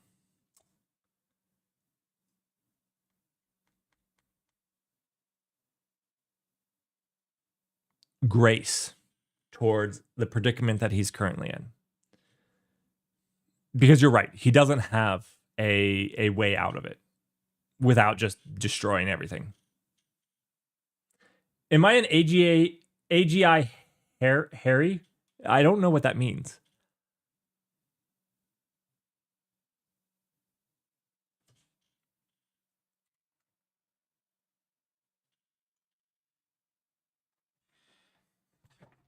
I don't know what that means.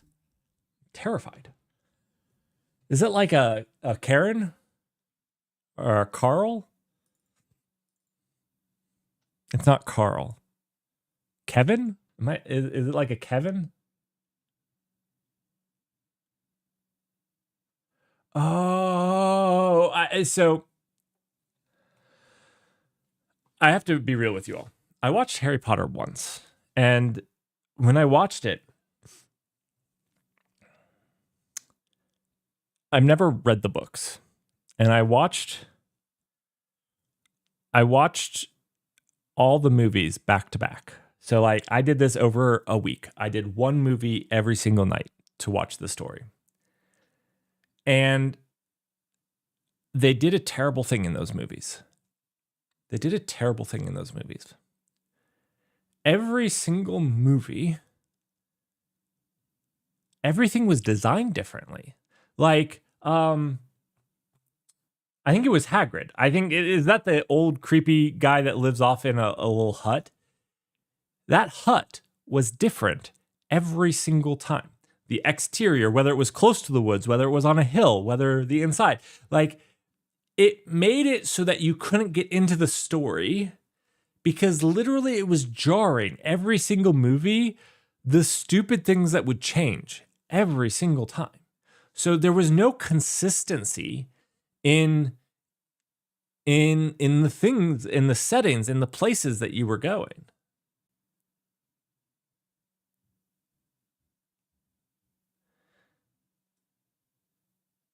So the whole landscape changes, like the hill and the trees, like the forest where the spiders were didn't exist near Hagrid's house in the first place. It was on a sloped hill with nothing near it. It was like a plain that was a very long hill. Like, I guess maybe the whole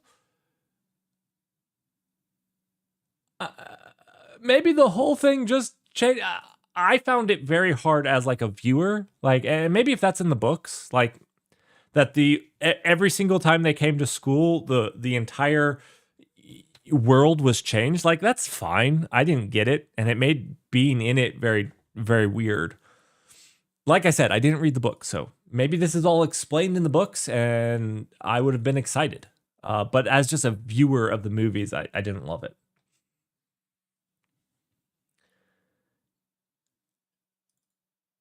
All right, how we built OWL, the new architecture behind our chat. Now, I have not read this. I have been told I would be very excited about this. So I'm hopefully very excited about this.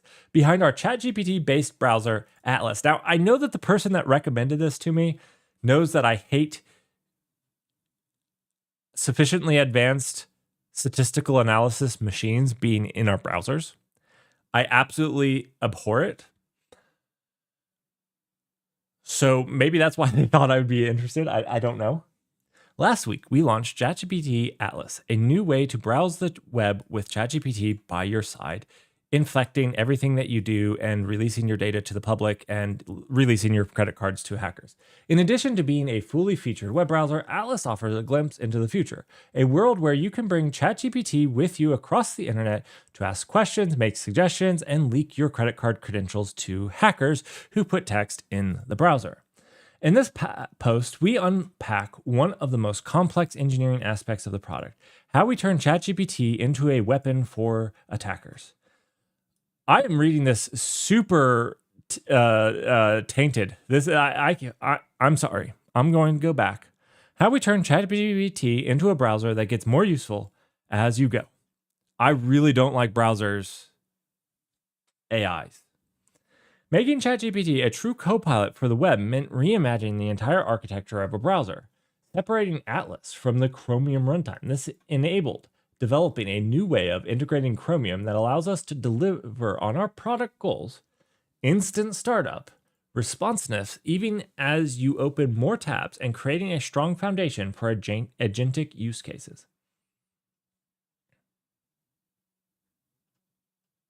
Chromium was a natural building block. Yeah. They're describing a plugin. It provides a state-of-the-art web engine and a robust security model, established performance credentials, and peerless web compatibility. Furthermore, it's developed by a global community that continuously improves it. It's a common... okay, whatever, yeah. Rethinking the browser. Our talented design team had ambitious goals for our users' experience, including the rich animations and visual... I hate animations. And visual effects for features like agent mode. This required our engineering team to leverage the most modern... What do you mean? What do you mean, your engineering teams? Don't you have agentic AI? Isn't AI just doing it all? I don't understand what you mean. You have engineering teams? OpenAI. Have you been lying to me? You have engineering teams? I can't believe it. I just thought it was Sam sitting there hallucinating all this stuff. I didn't realize you had engineering teams. Swift UI. That's why he said I should read it. That's why he said I should read it. The most modern native frameworks for our UI, Swift UI, AppKit, and Metal. Instead of simply reskinning the open source Chromium UX as a result, Atlas UI is a comprehensive rebuild of the entire application UX. It doesn't really look like it to me. Do you have to be logged in? Oh no. Oh no. Two things I can't stand in a browser. Agentic AI and being logged in. Oh, disgusting. Okay, moving on. We also had our other product goals like fast startup times and supporting hundreds of tabs without penalizing performance. These goals are challenging to achieve with Chromium out of the box, which is opinionated about many details from the boot sequence, threading models, and tab models. We considered making substantial changes there, but we wanted to keep our set of patches against Chromium targeted so we could quickly integrate new versions. To ensure our development velocity was maximally accelerated.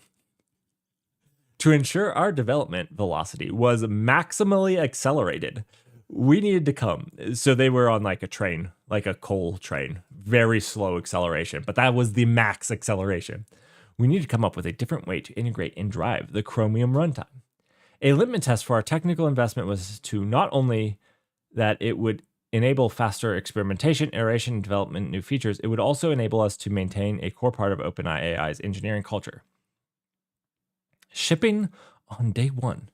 Every new engineer makes and merges a small change in the afternoon of their first day. We needed to make sure this was possible, even through Chromium can take hours to check out and build. This is interesting. Usually your first day is filled with paperwork. Do you not do the paperwork like your I-9? Our answer to these challenges was to build a new architecture layer called OWL. OpenAI's web layer. OWL is our integration of Chromium, which entails running Chromium browser process outside of the main Atlas app process. There's just microservice architecture. They're using IPC instead of HTTP or gRPC. They're using IPC instead of gRPC or HTTP. Okay. Think of this, think of it like it's Chromium revolutionized browser. So they're just microservicing it out. We're taking the idea further by removing Chromium out of the main application process and into an isolated service layer. The shift unlocks a cascade of benefits. I mean, this is not a bad idea for like anybody that's wrapping Chrome. Think Edge. Like you could make it like this. And that would allow you to iterate on top of Chromium much faster. I like this idea. Like at its core, this is not a bad idea.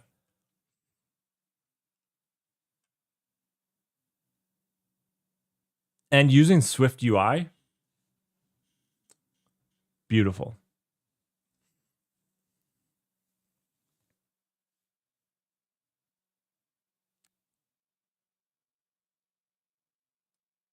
I've never had a problem with Chromium startup time.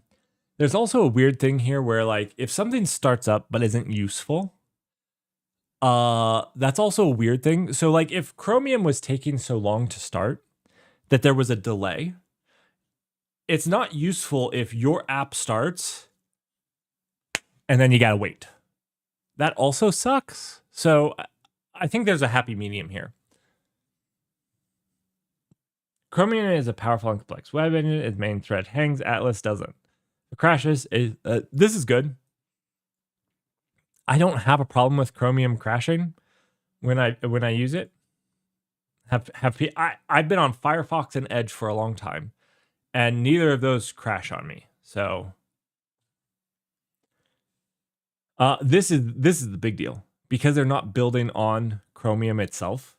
Their merges are easy and fast. Yeah, easy, faster integration. Yeah, this is the same thing. These two are the same point. Actually, all of these are the same point. Their app is wholly different from Chromium, and all they have to do is keep this communication layer, microservice layer. They're describing a plugin. They're describing, yeah, it could be a plugin actually. Oh shoot. Because most of engineers aren't reliably building Chromium from source, development can go much faster. Even new team members can merge simple changes on their first afternoon. At a high level, the Atlas browser is the OWL client. And okay, so I mean, this is fine. We don't need to go into this. This is simple. They're just running it in sub-processes and using IPC. Okay.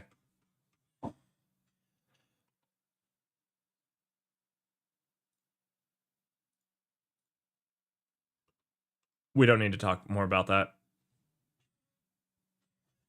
It was using Swift. I like Swift. I'm a sucker for Swift. Has Swift come that far?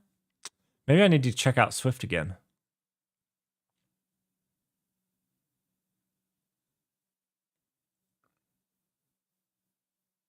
All right. I'm about to take a break, but we have 3 things to talk about. Just 3 AI things. I know we've been a little bit on AI, but that's really what the news is around today. Announcing the Agent Development Kit for Go. Build powerful AI agents with your favorite languages. If your favorite language is Go. I think this could be cool. Because if you're trying to leverage like a Go microservice that's like an agent, you could like tie in Go agents through stuff. It's better than Python. So I'll use it before I do. Yeah, you know. So like I like this. I'm announcing it. If you're a Go person and you're a Google person, like go give it a shot. Like go give it a shot. That's all I can say. The next AI related thing is introducing VibeGuard, AI security and governance for the age of intelligent coding.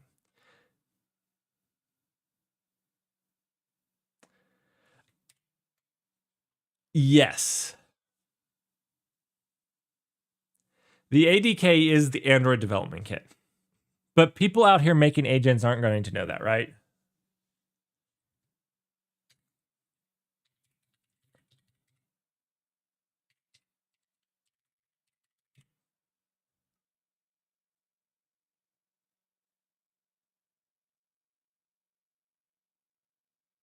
It's the SDK. No, it was the AV. I think it's the Android. Maybe they've changed it.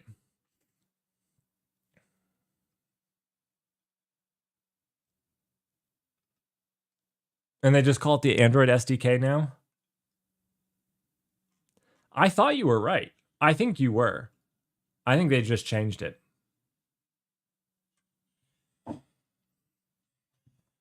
They had to make way for the AI.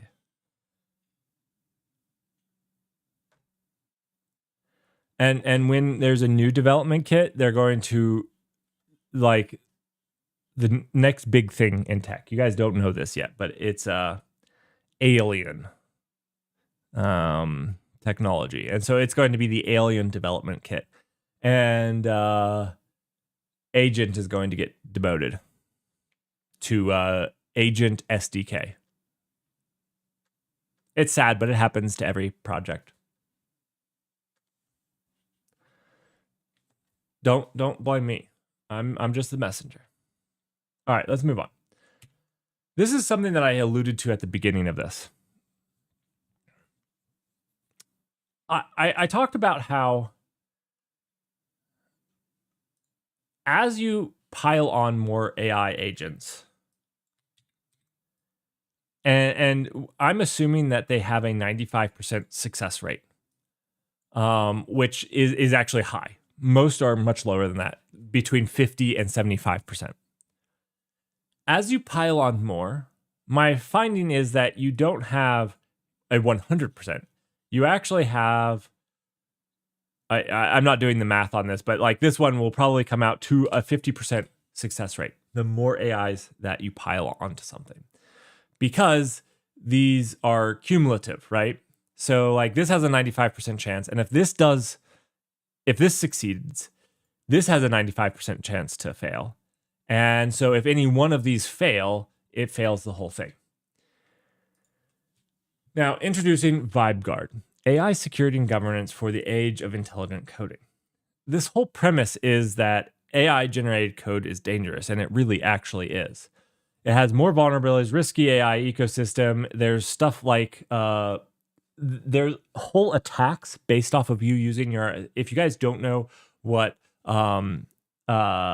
slop squatting is, it's not when you have eaten too spicy of tacos.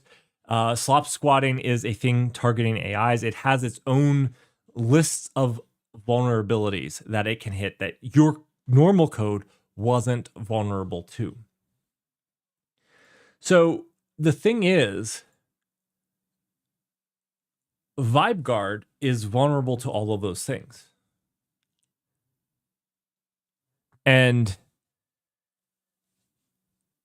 so to me, it doesn't feel like I know what they're going to say is that it's this one out here that checks this, which means it should be 95% accurate. But the problem is all of the attacks that can happen here, the slop squatting attacks, can happen to this as well. So the thing that would cause this to fail insecurely would cause this to fail insecurely at the same time. And I'm just not sure that that's a viable approach. I actually think that the solution to bad AI stuff is non-AI stuff. Like, think about how viable RAG and context are. Those are things that aren't AI, right? Your context and however you store that, whether that's a graph or that's a vertex database or whatnot, or whatever you use for your context, however you RAG it, there's many different things. Those solutions were non-AI based, non-sufficiently advanced statistical analysis machines, right?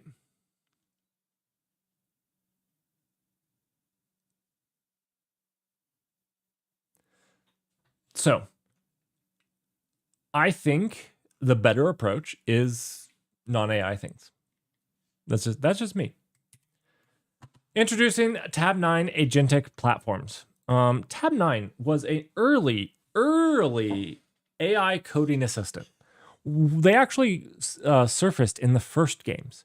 Now, in the first games, they were one of the people doing it the longest, but they kind of sucked, and we hadn't used them. I'm actually going to reach out to them and see if they want to join AI games here December 15th. That's not been announced, but it's going to be December 15th. The 4 days following December 15th. So I'm going to reach out and see if they want to join that. If they want to give me just a way to access without paying for it. And we'll see if Tab 9 agents can compete. Yeah, so that is the news. You know what? We're going to switch over to this and we're going to go open up. Let's see.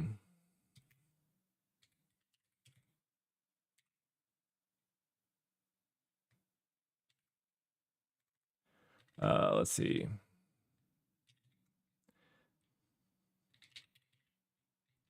Did I miss anything in the news?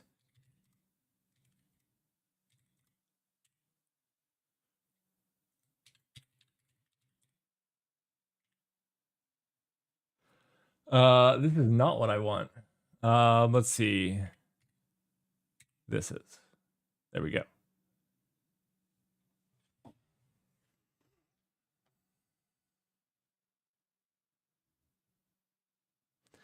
There are only so many names in the good one that need to be in the last type. The last type name.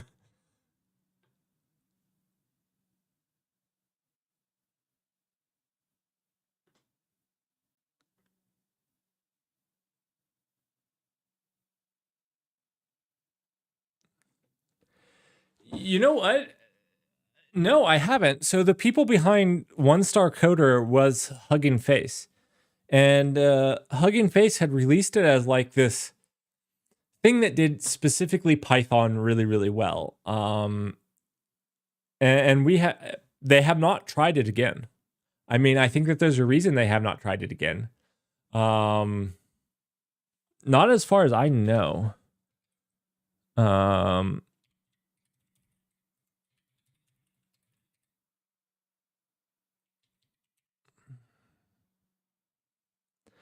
My understanding is they have not released new versions of this. You know what I could do is I could run this locally.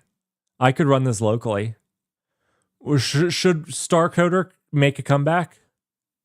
When was the last time this was modified?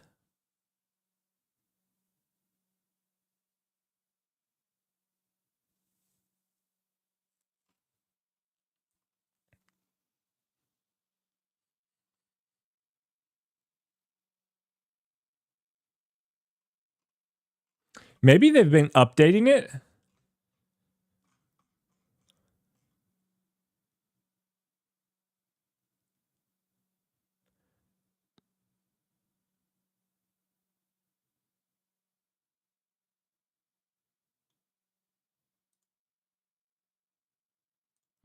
Where do I see?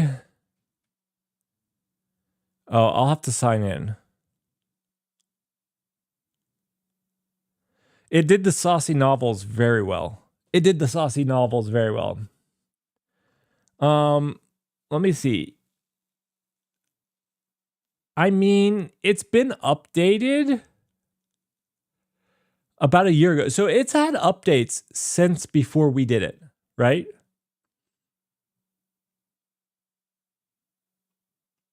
Or, I mean, it's had updates after we did it. We probably were this one. The over 2 years ago. And it looks like there's this one. I don't know if it's any different. We can try it though. You know what? By popular demand, I'll make sure this is running on my machine. And we'll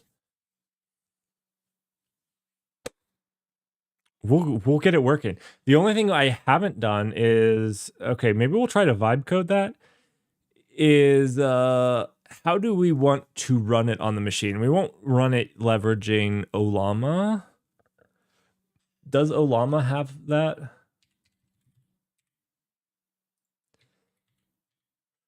Oh, there's a StarCoder 2? What? Oh, I lied to you. I'm like Sam. Call me Sam and let me lie to your face.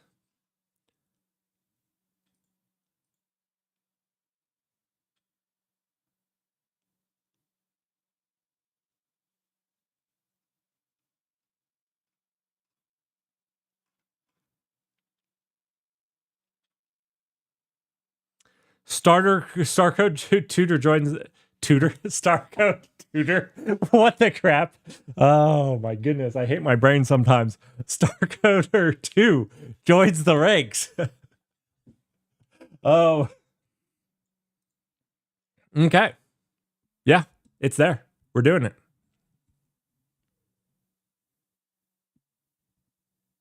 Now, I want to remind you all that part of the idea with the AI arena that we're building is next year, I want you all to submit models and we're going to have a prize for winning that tournament. So you can submit your model that you think is going to play chess better than anybody else, and win a prize. I think that will be super fun. This year we're not doing it. We're just going to do some of the bigger models. We're going to do some of the self-hosted local models. And I didn't get it done in time. But that is the plan. That is the plan. So anyways, that should be a lot of fun. And this year it will be a little bit of a test, and that will give us a little bit of time to work on it. While that's happening, you know what? Should I start? I'm not gonna. Oh, I forgot to do yes. Oh, my machine is not updated. My machine is not updated. All right. While you guys play this, I am going to take a small break to make a cup of coffee.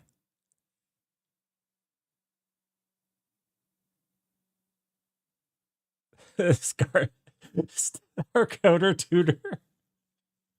It's 500 probably is that good. Star Coder 1. I hope it's just as good as Star Coder 1 was probably the best thing that happened to that whole event. Probably the best thing that happened to that whole event. I'm hoping Star Coder 2 is as good. Okay, I'm gonna go make myself a cup of coffee. You guys play a little Wordle. And then when we get back, we'll code a little. We'll also do a little training. What we're going to do is we're going to do the default PyTorch training that NVIDIA has. We have the training that we did on my GPU, but that was like really dumbed down training. And so we're going to do that. And then we're going to, probably next week, we're going to do the training that we did earlier this year, the fine tuning. And we're going to try to do it, but we're going to try to do it better this next time. So yeah, we're going to do that. And since that takes time, like sometimes it takes like an hour to run, we'll code while that's happening. Yeah, we're going to try to do it all in the Spark. I want to see how well the Spark does. I don't know how good it is. I've actually been very disappointed in its performance, to be honest. Its performance has been very underwhelming. Very underwhelming.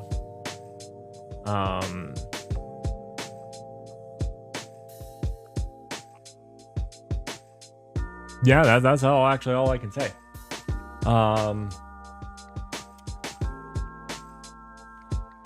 I think if you got 3 of these things tied together, it'd be awesome. But I don't have 3 of them tied together. Dreft? I'm gonna go make a cup of coffee for that. See you guys in probably about 6-ish, 7-ish, no, 10 minutes. It takes 10 minutes to make a cup of coffee. Gotta heat the water.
All right, you guys a little stuck on this one?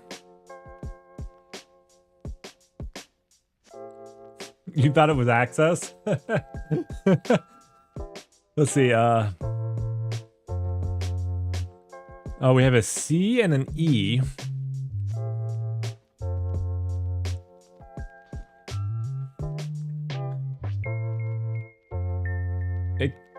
Wait. It can't be pitch, Scott, because it has an E, right?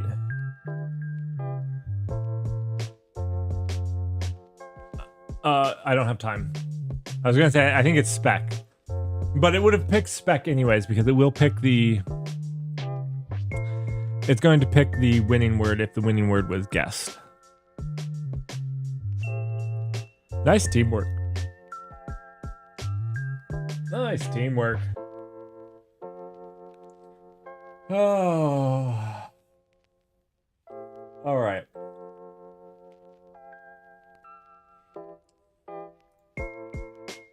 All right.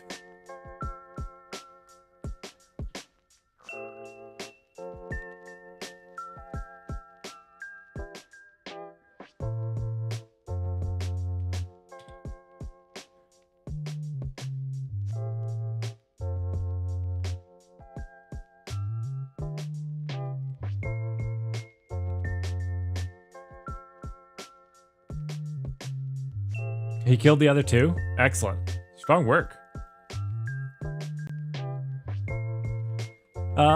Okay, so next week, if Russell's in the crowd, I'm going to do the hard word set. Just to be warned. You guys have earned it. You've been killing it.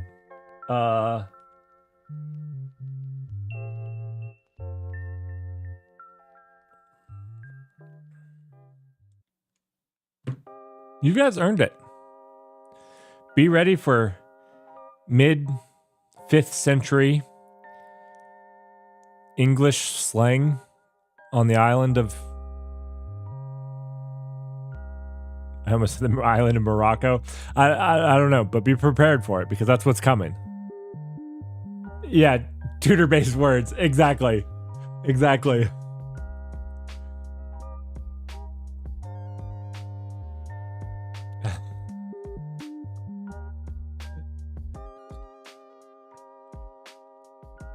Exactly. Exactly.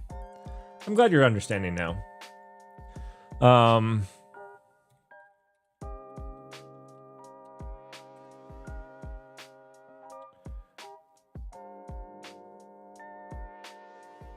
No, I wanted the getting started. Here we go.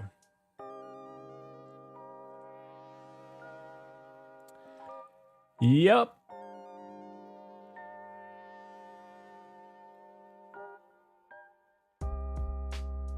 Yeah, it's gonna be some really challenging words. So I hope you guys are up prepared for it. I don't know why I said up prepared for it. Okay, let's what I wanted to do today, well, we're gonna do a couple things. We are gonna work on our AI arena. But while we're doing that, we were gonna do a little training.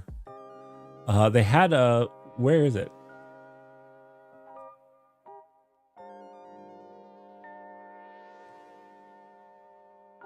They had like a spark... Not a spark, but a... They had a fine-tuning. But not with Nemo. I want PyTorch. Oh, fine-tune PyTorch. Okay, here we go.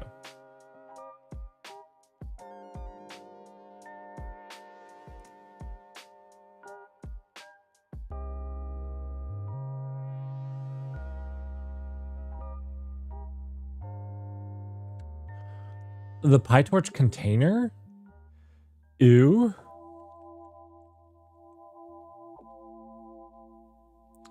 So they just run PyTorch from... I mean, maybe this is good.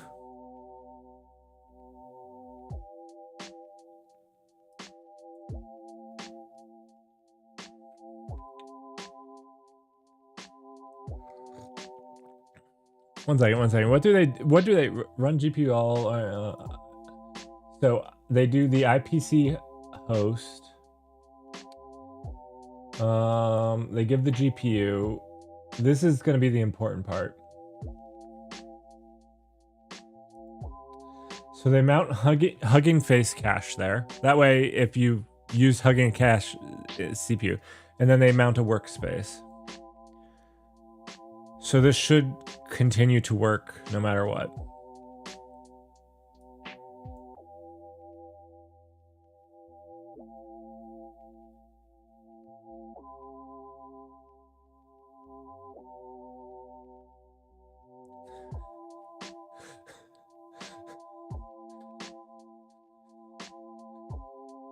I found an interesting browser named Glide based on Firefox, and it uses a Vim-like structure. Oh, what is this?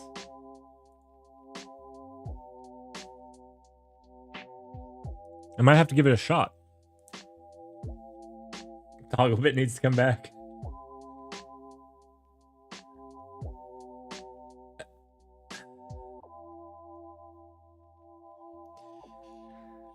Go package management deserves its own honest ad YouTube video. Like, Go package management has been hilariously bad. What Dutch is getting at is Glide. And the thing is, Glide existed. You say that, Dutch. But Glide existed because Go package management was worse before it than it was with it, which is just really, really hard to understand and compute. Go's package management went through so many iterations that were so bad. And then imagine getting punched in the face every single day for 6 years. You get punched in every day. You show up to work and you get punched in the face. Till one day, you get punched in the gut.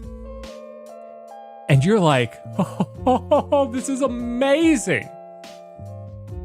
And then you just stay there. That's Go package management today. It is not getting punched in the face. It is getting punched in the gut.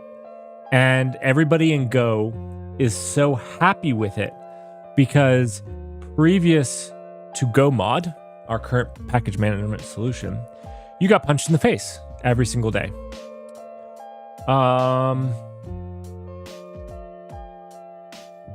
Yeah. There's the story of Go package management.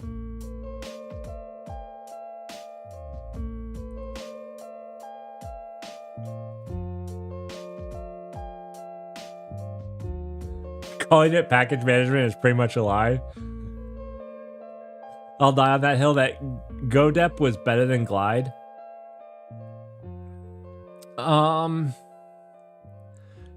I would argue that GoDep was different than Glide for different people. Right?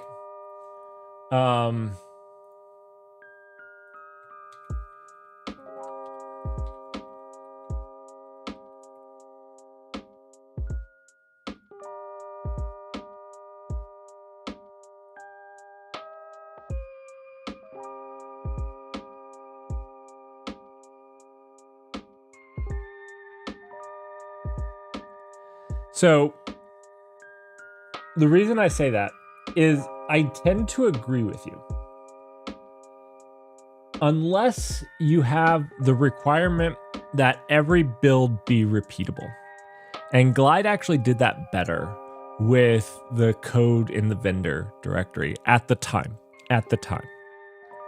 in my opinion. Glide, if you wanted a fully checked in, repeatable thing that you could build without internet access, Glide was the solution, whereas GoDep didn't provide you that.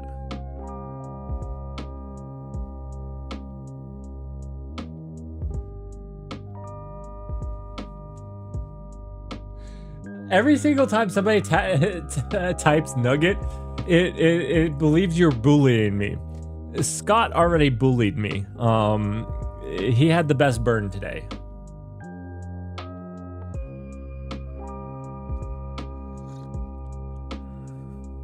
So, trust me, calling me nugget.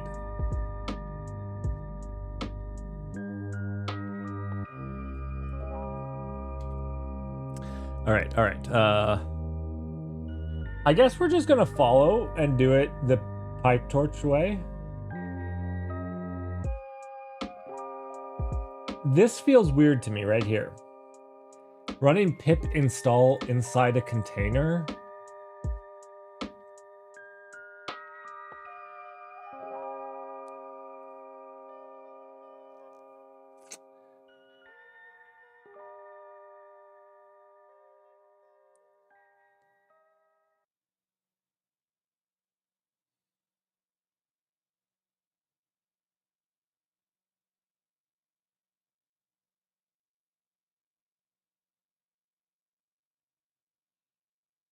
I was gonna say,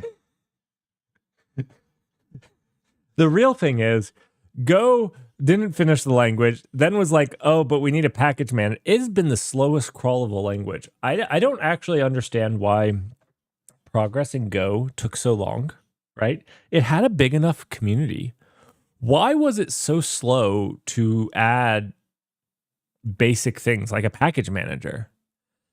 I think partially it's because of the people that leveraged it. Like the really big Go adopters at the beginning, like the fact that there was no package manager and that all you could do is use open source code and pull the latest. I don't know.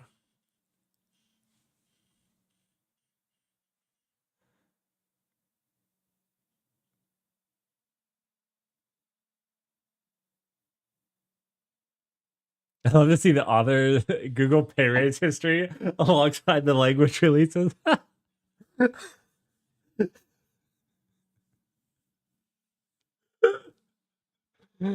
Oh, that would be interesting, actually. That's actually interesting stuff.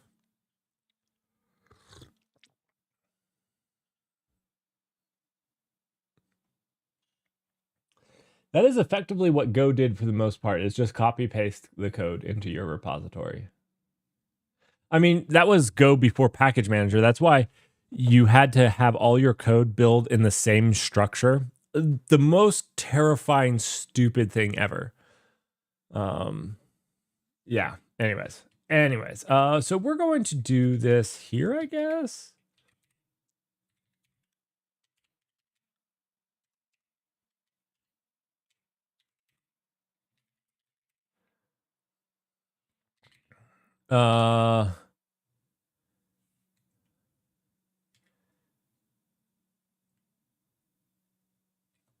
I don't love this, but it's okay.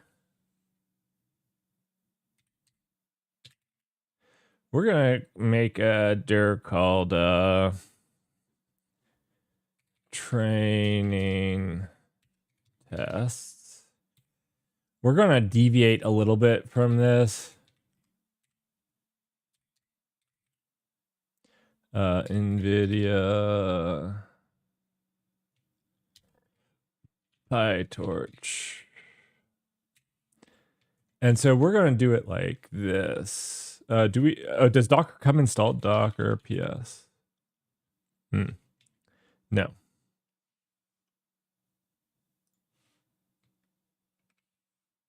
Or permissions. You did need the permissions update. Docker PS. Yeah. Cool. Okay. Wait, no, not there. Here. So we'll go ahead and pull this. No problem. This will probably actually take a little bit of time, right? It's a big old... PyTorch is a big old thing. So we'll come back to this. I can't read the stupid numbers, so that's super helpful. That's super helpful.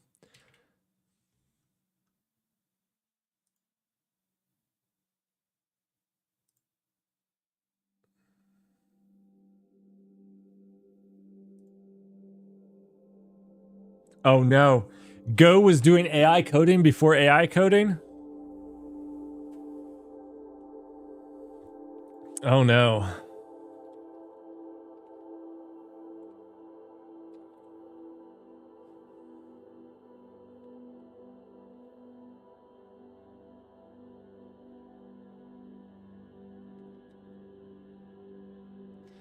And for anybody that knows, this is what I call AI. SASAM. SASAM is Sufficiently Advanced Statistical Analysis Machine. I believe what we currently call AI should be called SASAM. It would clear up confusion. It would make people understand what its true capabilities really are and give people a better understanding of what they're dealing with.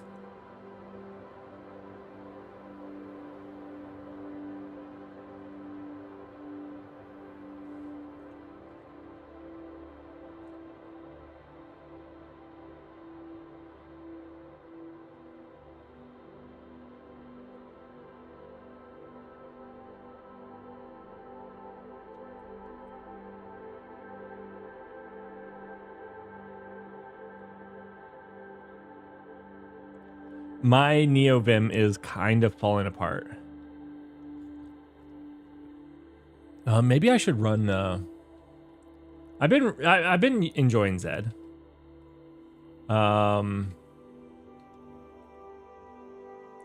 Maybe I'll run Zed some more. One thing I gotta actually build it.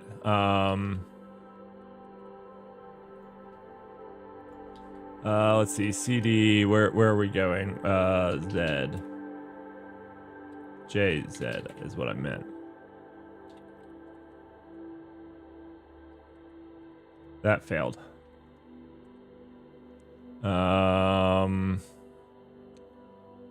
Cargo. Actually, I don't need to build it, right? I just need to run it. Cargo. Not cargo. Target. Release. Zed. Okay, cool. We'll just move this off screen. We don't need to see that.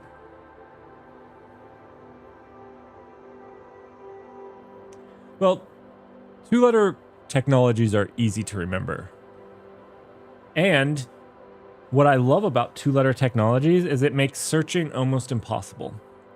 What I hate is when people name their stupid game Rust. So when I search for Rust, I either get the oxidization of metal, I get a stupid video game, or I don't get what I'm looking for. Gosh dang it. Us Rusters were there first. They should back off.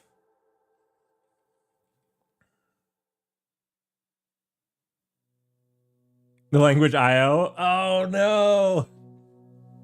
I mean, Go is the same way. Whenever you search Go, you search Golang, right? You go Golang, how do I, like, yeah, just do Go and you're screwed.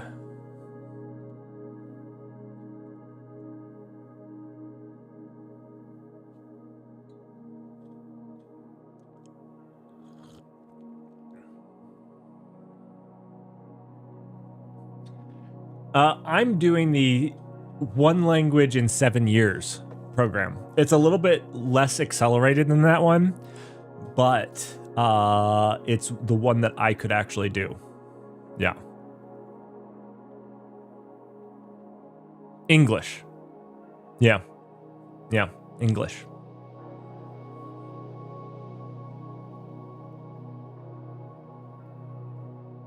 It's been 14 years. It's been 20. I'm still on the 7-year program. I didn't say that I completed the 7-year program in 7 years.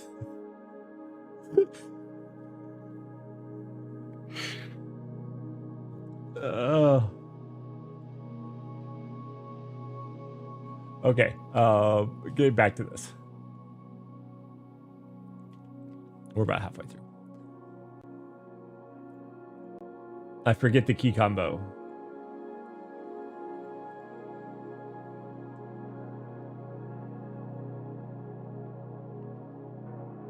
You're a vibe coder, Harry. Why is this yellow? What does this yellow bar mean?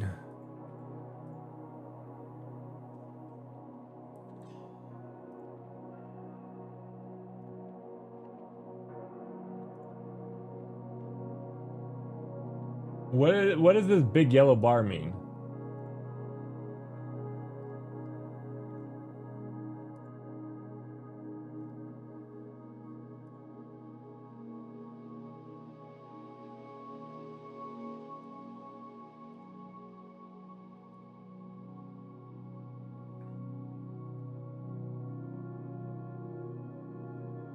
Rust detected.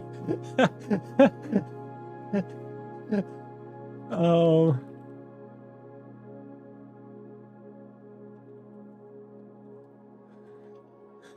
What is the big yellow bar for? I tried hovering over it. I can click it, which highlights.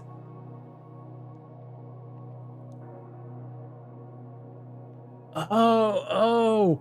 I think this file was open when I was editing it in, we did a little cursor, right?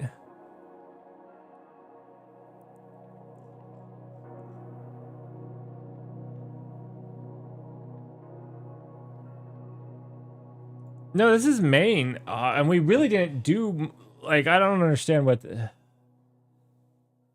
what am I staging? When I click stage...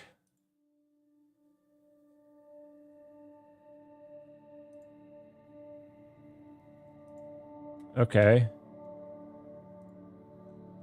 This is really weird. Okay, just forget that you tried to update the machine. You goon. Okay. This is really weird. It's like it thinks that we're doing something in Git. One second. Let me go into Git and actually see what's going on right here.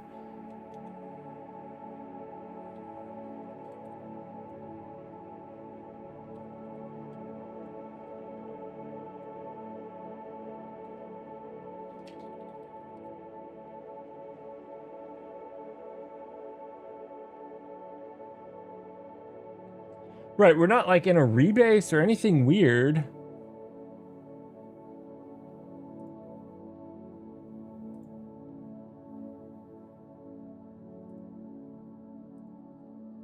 What is it staging?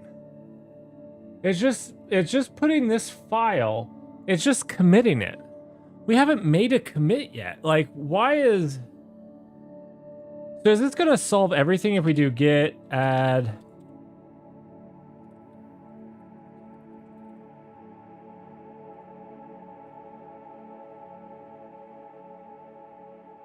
I'm just gonna move this over to a different screen so you guys don't have to look at it. This is really weird. Like, it's showing me Git, right? This is the original. This is this is what's in Git in the main branch, right? And this is the changes I've made. But why would it show me that here? I must have clicked a button, right? And why isn't it showing me in this one? Because, like, this is all new.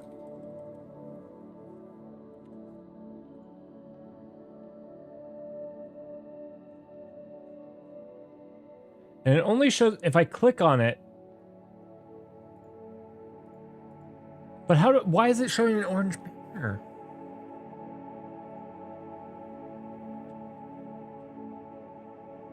What have I done?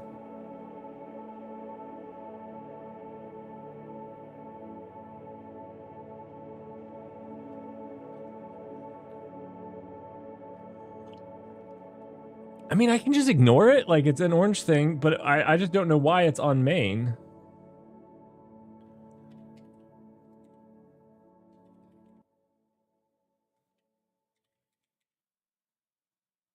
I just don't know why I have that orange bar here. Like this is weird.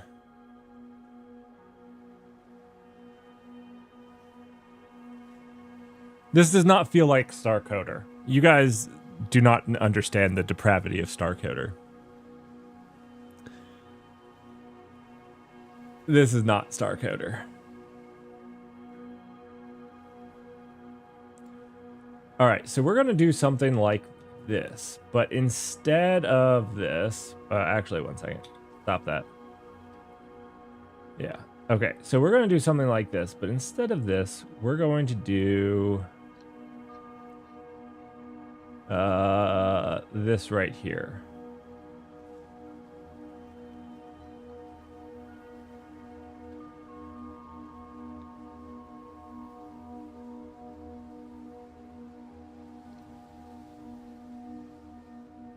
And instead of doing this, what we're going to do is we're going to vim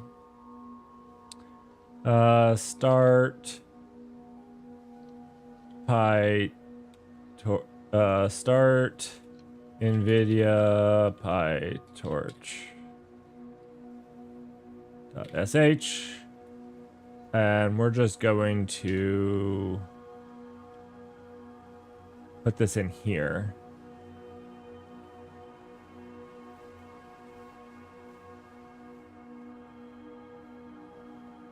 I don't think that's how you spell NVIDIA.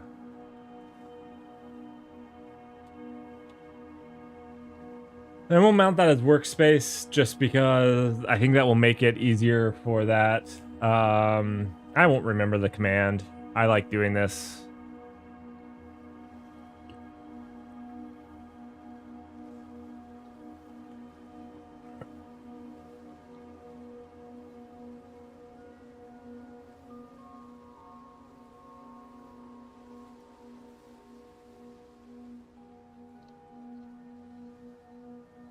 Cool.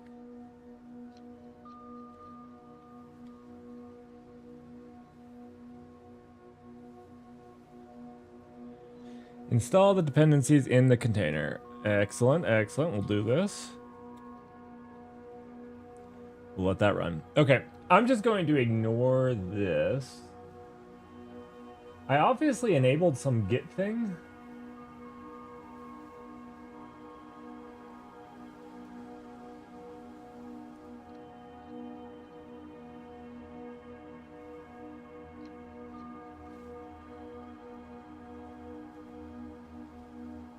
Ooh, I wonder if it's doing it for all tracked files. Let's go and see.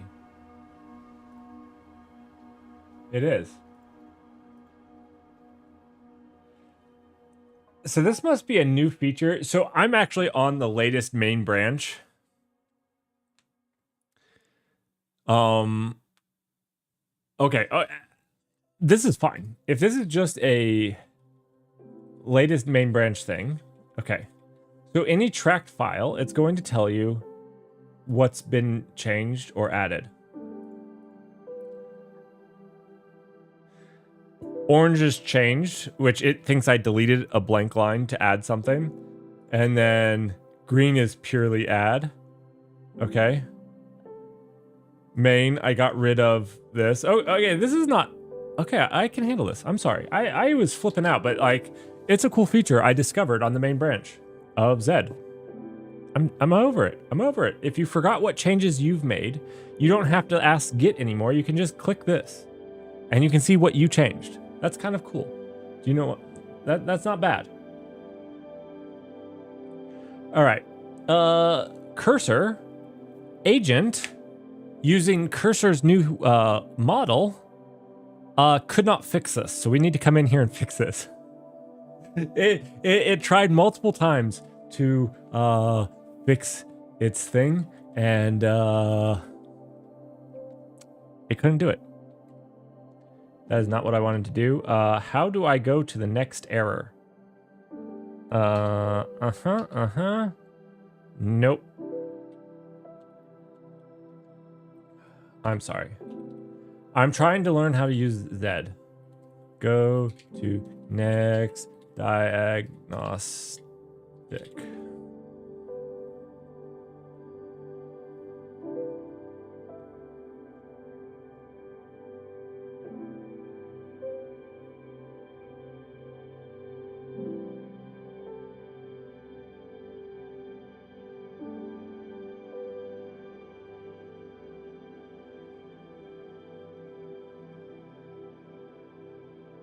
I just want the go to diagnostic.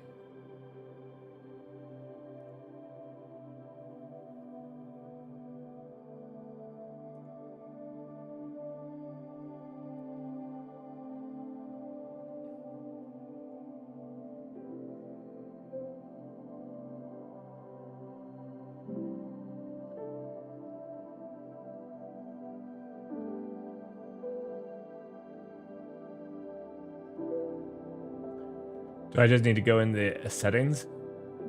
I can just click. No function or associated item named Olama with base URL found instruct LLM client on the current scope. Okay, this is something an AI made, so I'm gonna have to kind of figure out what is an LLM client. Where does this come from? LLM connector? Is that what we asked it to use?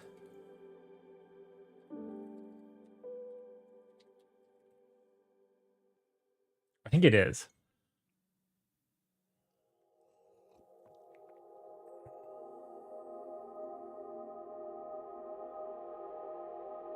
Okay, okay.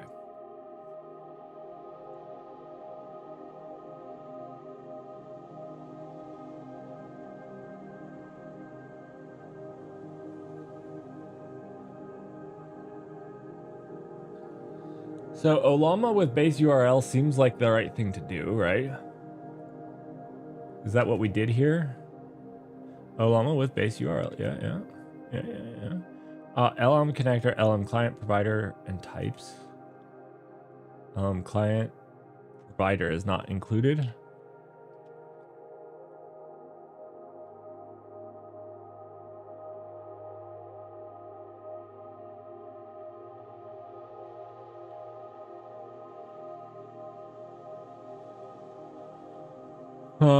Why is provider not a...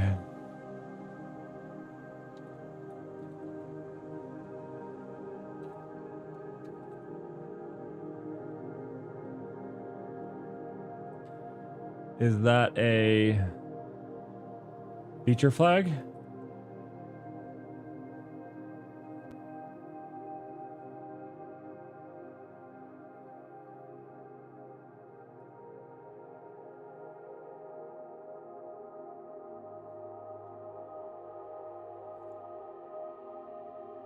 I want to go to its source. No, I want to go to the GitHub. I don't want...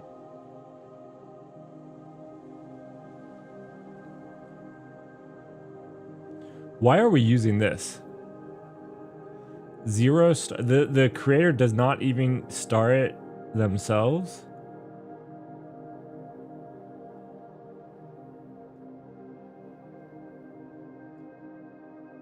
This seems fishy. This seems fishy, right? Am I the only one that's like 0 forks, 0 stars, 0 watches?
I would not give my APIs to this crate.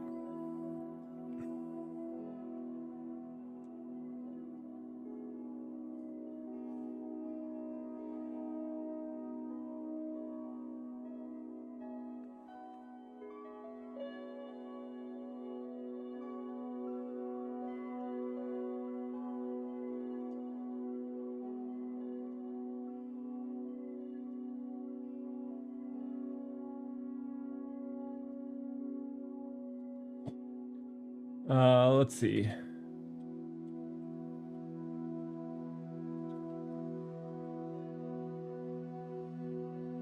Oh, this is an old version of, it was 5.2, right? Something like that? What was the latest? 5.3. 5.3.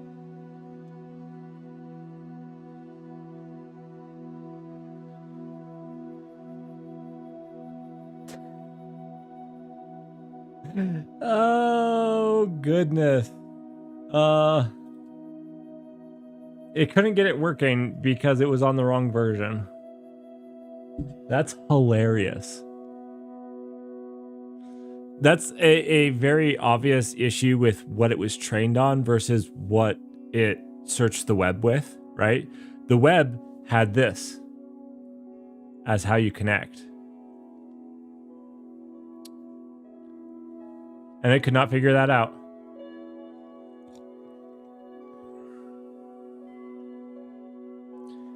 I'm still smarter. All right, we're going to use this. And you know what we're going to do? We're going to give him a star.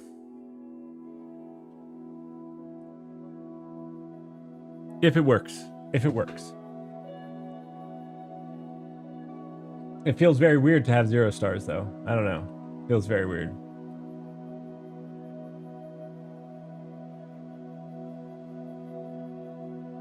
This music is too calm.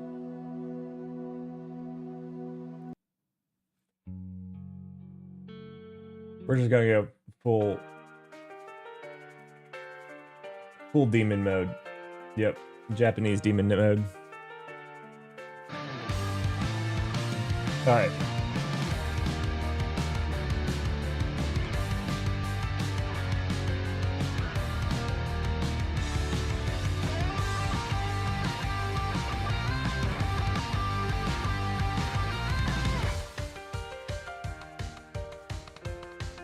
We are using a heavyweight virtual environment, right? That's like what the container is.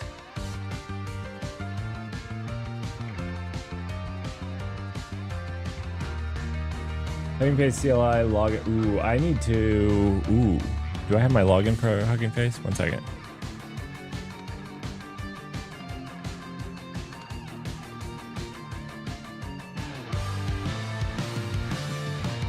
I do have my login for it. Okay. I can log in with it.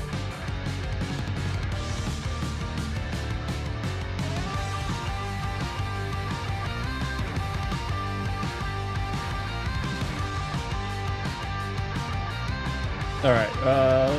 Use Hugging Face off login instead.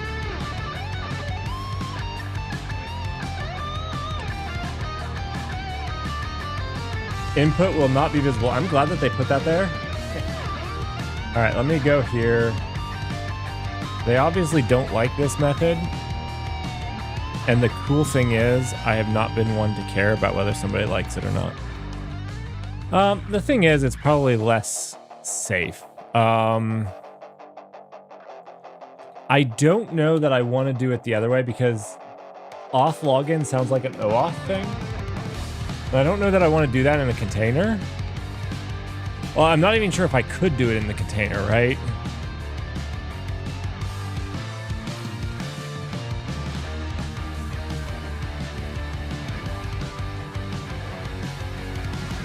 Did it tell me what permissions it needed? I guess I'm going to give it full permissions.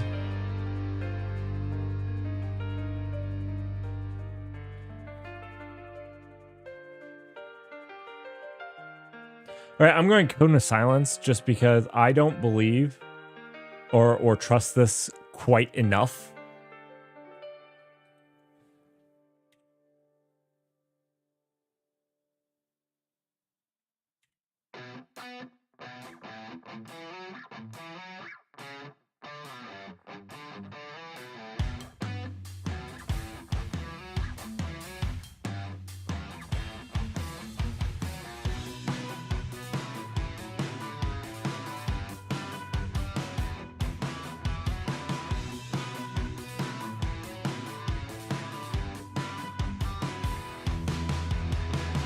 All right, done. Yeah, it's the anime playlist. I need to research and get some more playlists. I need to do that. If somebody knows of a good playlist that I could use, let me know.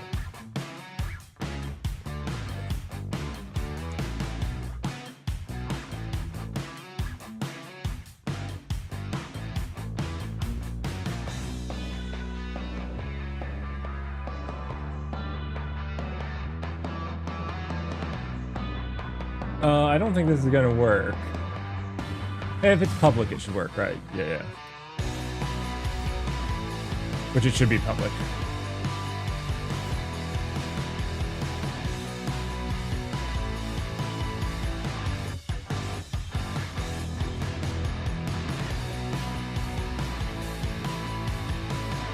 These are all of their, like, when we're looking through these tutorials, they're all in this same playbook.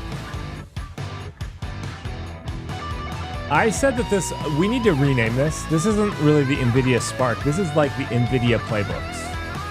That's what this environment is, really.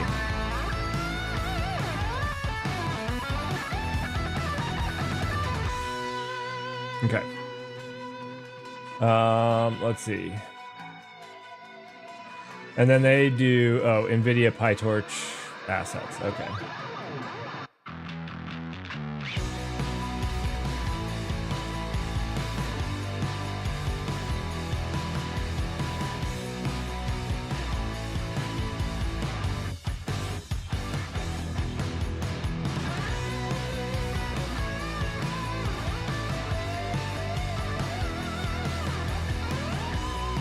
So we have our Llama 3B. We're gonna try.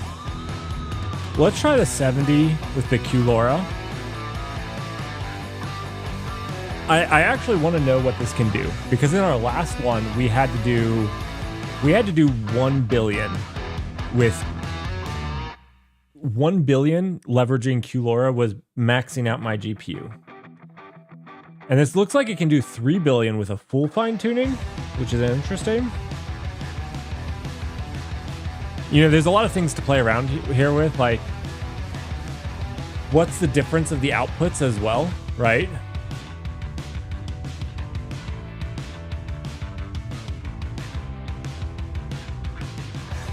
And this is just what we did in that, we did this in a playbook.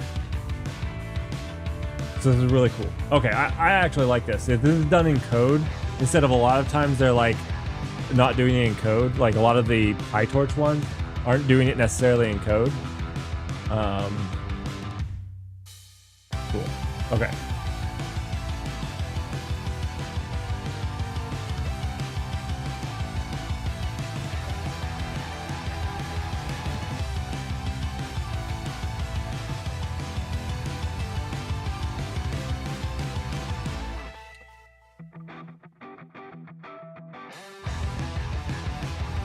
This is it. How do we like then serve it and stuff like that? I guess hopefully it serves it after it does it. What is it fine tuning to? One second. Let's actually see what this is doing. So this is the QLoRa one, the one we did.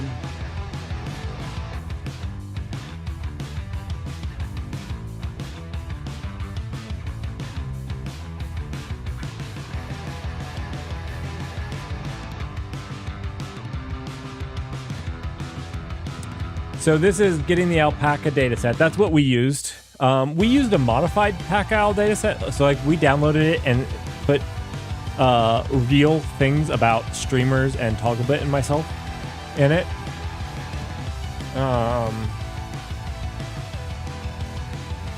This is nice that we could download it and just do it here in code.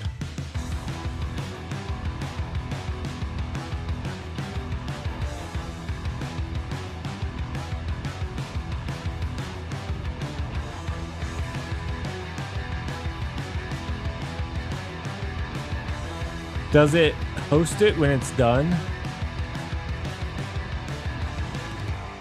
Wait.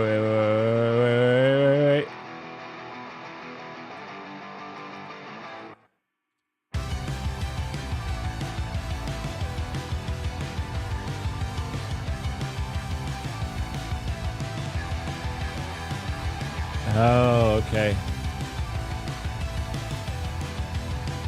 So with doing it, it's just going to do 500.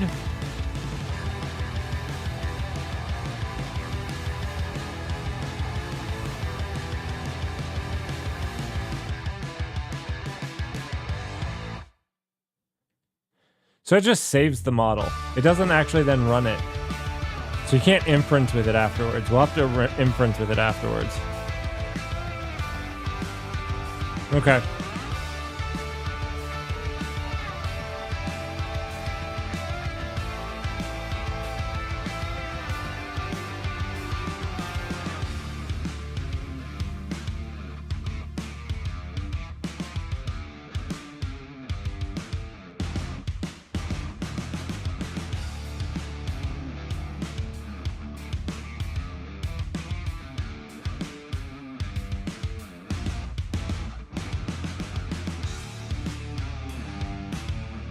So we can just do Python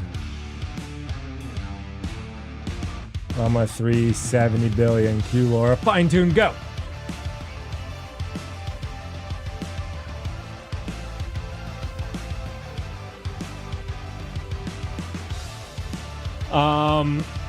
I am. Maybe I never asked for the 70 billion. Do you have to ask for each one? Okay, let's do this. Let's do the 3 billion.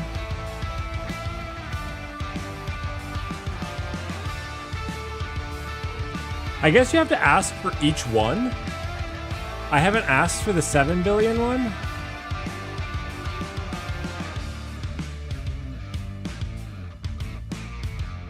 Okay. Okay, fair. I'll go ask for it after this one.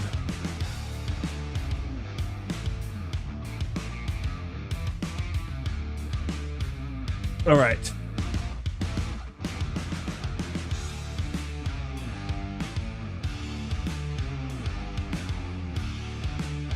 We probably also want to do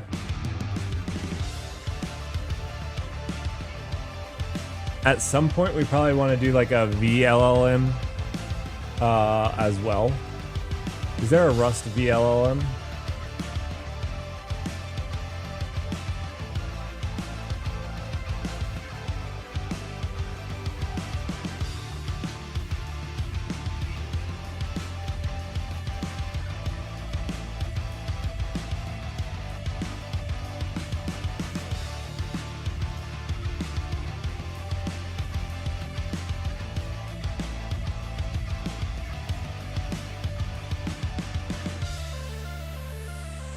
I like this person.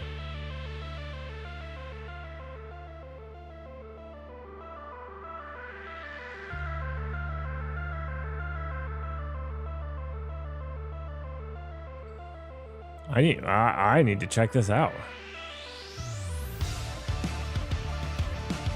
Where's the Git repo?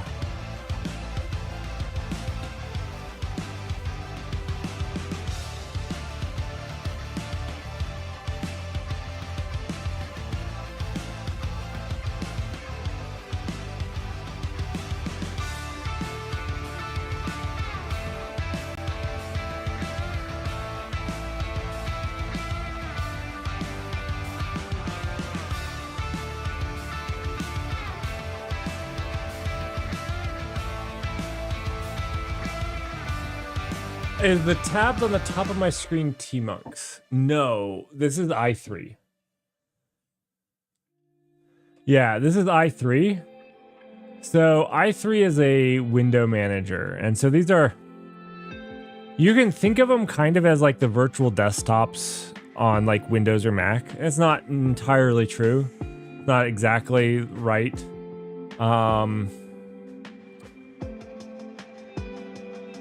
But they are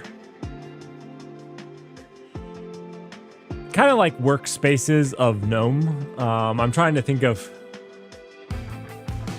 unlike GNOME, I can reference them directly. And so like, this is pretty cool. And actually like on another monitor that you can't see, I actually can reference those so I can switch back and forth between them. which is fairly convenient for streaming.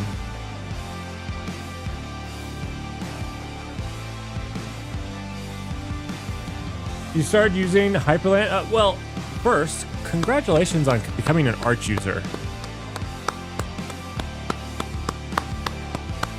You've joined the club. You're now going to spend more time on your install than you are using the install. No, actually, I have loved Arch so far. Only a few problems, mostly self-inflicted. I do not have experience with Hyperland, though, so I can't give you much there. I kind of just use i3, and i3 kind of works for me. I don't know that I would recommend it to people. It's kind of one of those things that take time to get into, and if you're not into it, like, there's not a real reason to. It works really well for me, and I really like it, but, you know, you don't need it at all.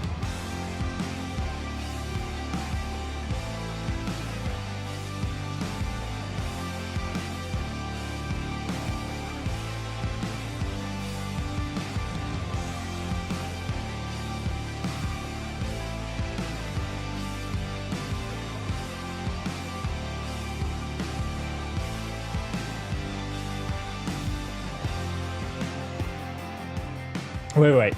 Every container deployed is connected to every other container in their namespace, regardless of where they are running.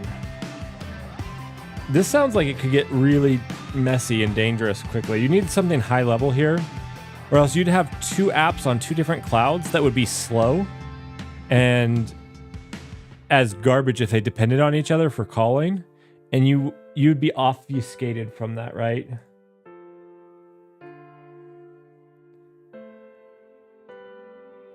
I think this is maybe a little dangerous. It's also really powerful because you could do your hot failover because of this. You just need to manage it properly.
This is also not a great design feature. When you say that basically this whole product is based off of Tailscale. So you're beholden to them.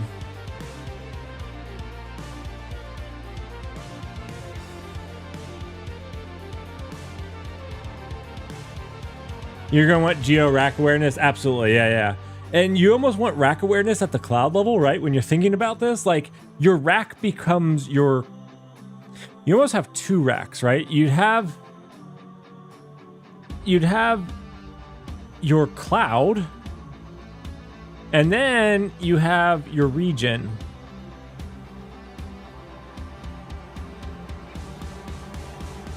And then you have your namespace.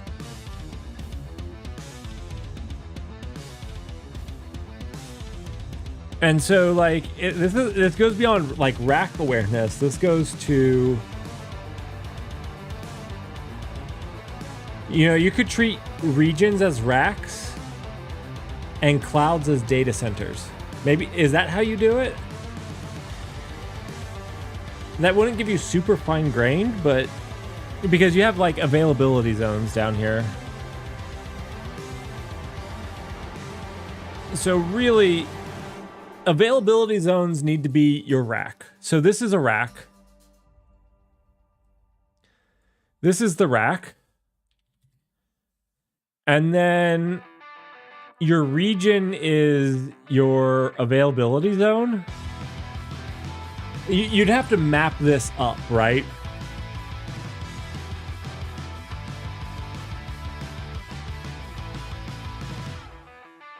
Yeah, you want zone also. So maybe you just call this your rack. The cloud is your rack, and then like you have regions inside your. I don't know. You want to be able to track all of this down, right? Because if you have two highly connected things, you don't want them talking across clouds. You're going to incur network charges. You're going to incur a bunch of stuff like that. It gets even cooler when you have a hybrid solution that archives. Yeah, yeah. This is what I want to do with the Null Cloud. I haven't had the time. Like, I got sidetracked because I saw this. Like, this is almost exactly what I want to do. And not exactly. I wanted to do some different stuff, but this is one of the problems I wanted to solve. I don't love putting tail scale in there as part of your architecture. There was two other providers that were like core to the architecture. Kubernetes is ubiquitous, but it's not the best fit for all use cases. GPUs are scarce and expensive. This breaks Kubernetes. If you need to scale up and there are no GPUs in your region, too bad. Running a control plane in every region is expensive. The GPU you need can't be found reliably in a single cloud provider. Is this whole thing just because somebody wanted more GPUs?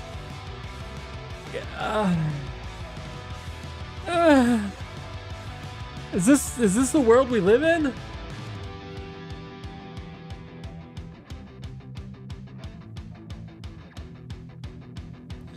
Connecting stuff to workloads to GPUs. All open source multi-cloud solutions have failed. Easy to spin up a single node? Kind of in a limited way. Need to secure communications to a GPU? Need multi-tenancy in Kubernetes? Good luck. Well, it depends on what you mean by multi-tenancy. This is too vague.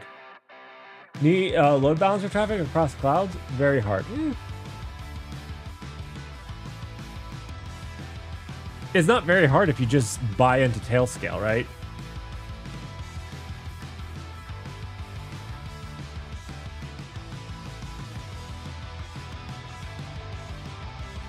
Sadly for me, and don't get me wrong, using Tailscale and Iron and all of these other things allowed them to make something probably much faster than if they were to put these in. But if you wanted a real solution, you can't depend on Tailscale, you know, because that then says if people want to use you, they also have to use Tailscale.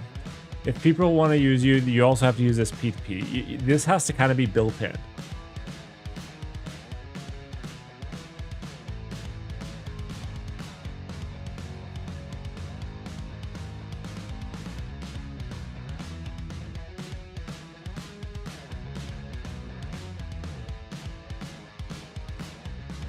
I think it's EKS anywhere, but no, we're not talking about that. I just saw this nebulous and I got sidetracked. This was not part of the plan for today. Not part of the plan at all.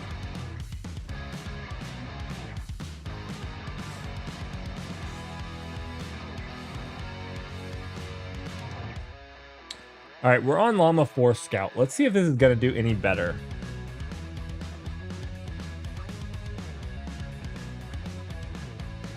All right, let's make the game.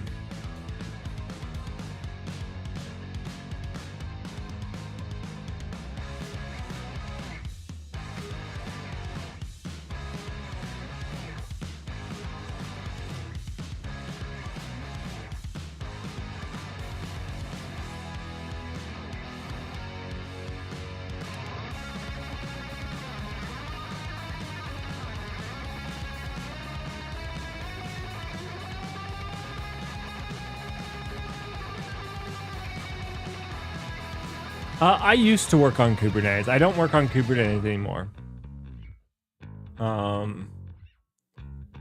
What am I coding today? I'm doing some stuff. We're trying to... Did training actually complete in 99 seconds?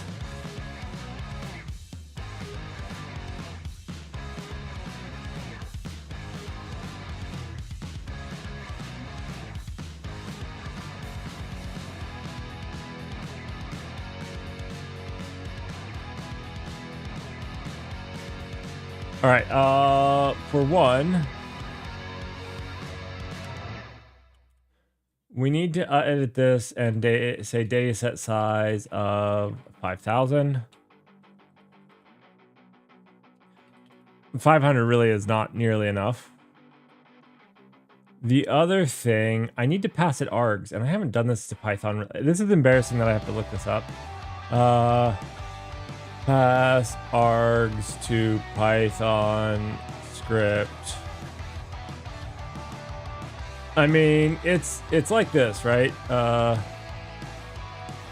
do this, and then I need to reference the arg that I want specifically. And 1 second.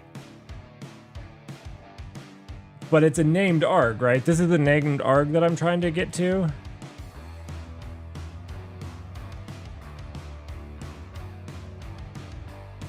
It's way down here, right? It's args.outputdir, so I just need to do that, right? I think... okay, I think this is how we do it. Outputdir, we just do this, right?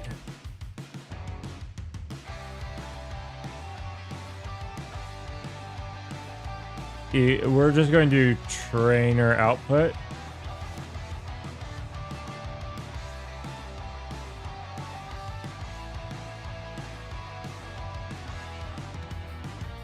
I do actively avoid. I think this is going to work.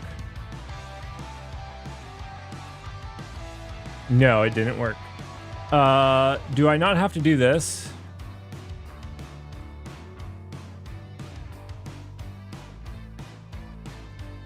Apparently not.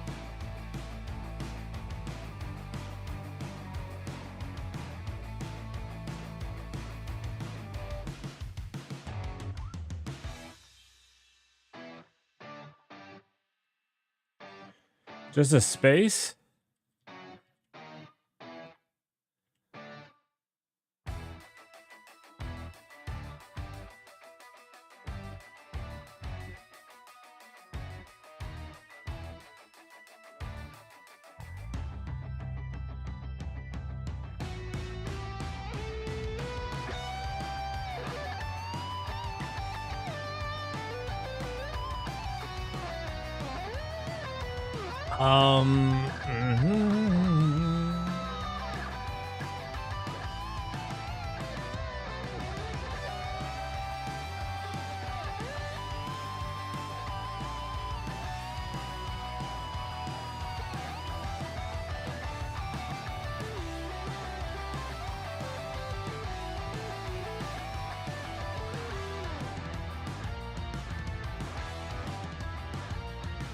Let me look at that script a little bit more in depth.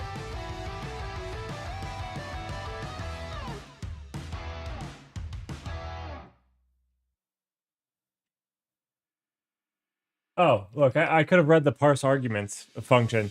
That was like right here. It was right here. I didn't read it.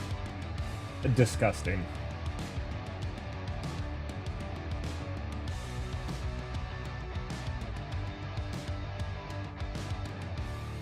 Does it need to be underscore? Is that it?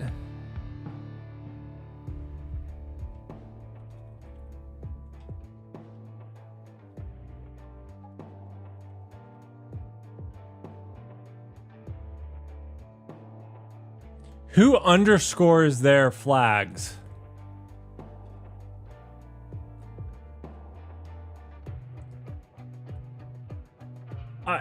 Dutch, you edited your comment. I didn't notice that you underscored it. Who underscores it? Who underscores? It's okay. I'm okay. I'm over it. I didn't notice that. This wasn't going to help me. I was doing it right.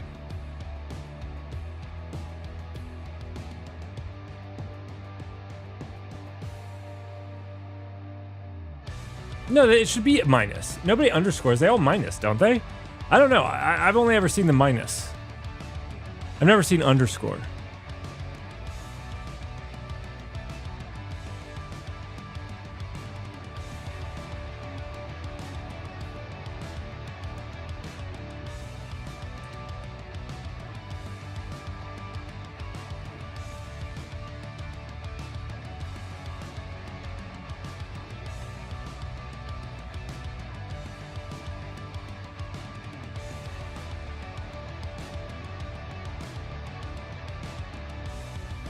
You need that to tell you.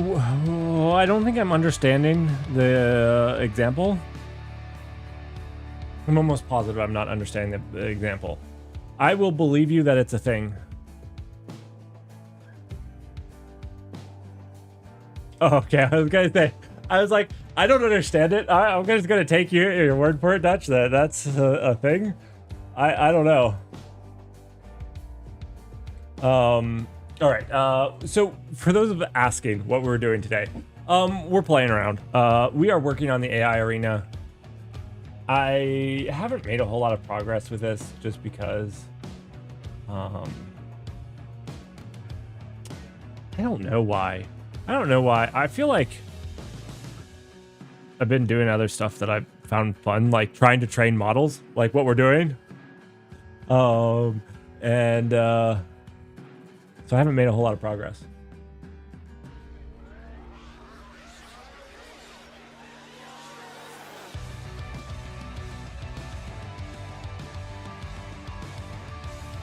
All right, so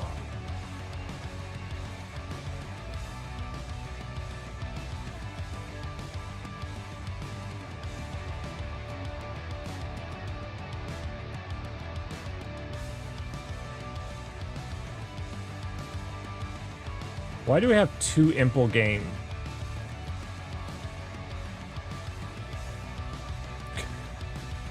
Sometime I impress myself. Like, sometimes how impressed I am with myself is just astronomical. Yeah. Okay, this makes more sense now.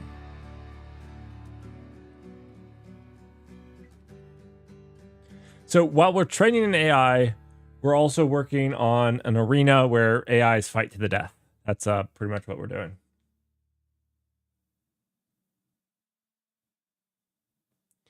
Oh, that's fine. I really just missed the underscore.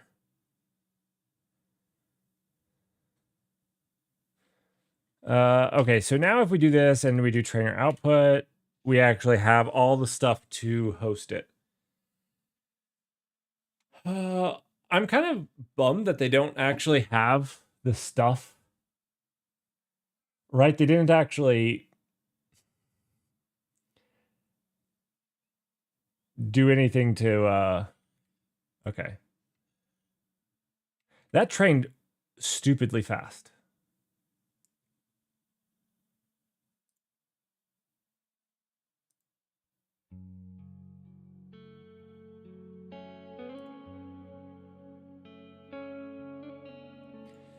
I did 10x the training, but it's still really small, right? I went from 500 to 5,000. Like, really, you could probably do like 500,000. And this is probably not even getting into the realm of, like, this is not even getting into the realm of actually training it, right? You're probably talking on the low end of millions, right?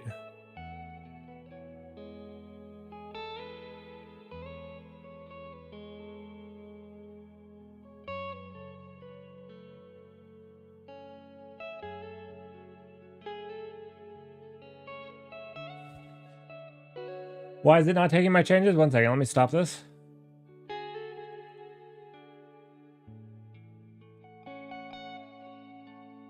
No. No, I didn't want to run it again. I wanted Vim. There we go.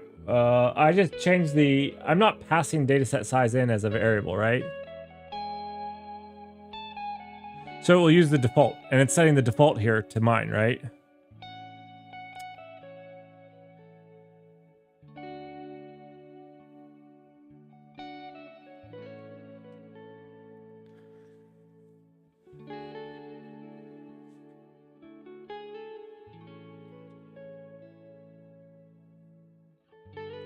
Get alpaca dataset. It just uses our dataset size. Oh, it's always passing something in. And I bet you if we go to the parse down here, it has a default. Yeah, look at this. Look at this. It does have a default. Oh, that's dumb. Okay.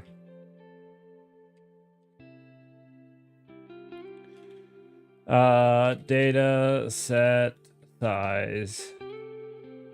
We'll do 5,000.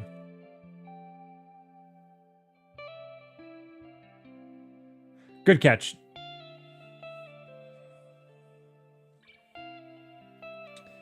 They gave it a default, which baited me, because that default and how it's used is never used. It's fine. So how do we want to run this game? I was doing like play game, or yeah. I don't love this, how I was going down this path, because basically it makes the play game a big switch case.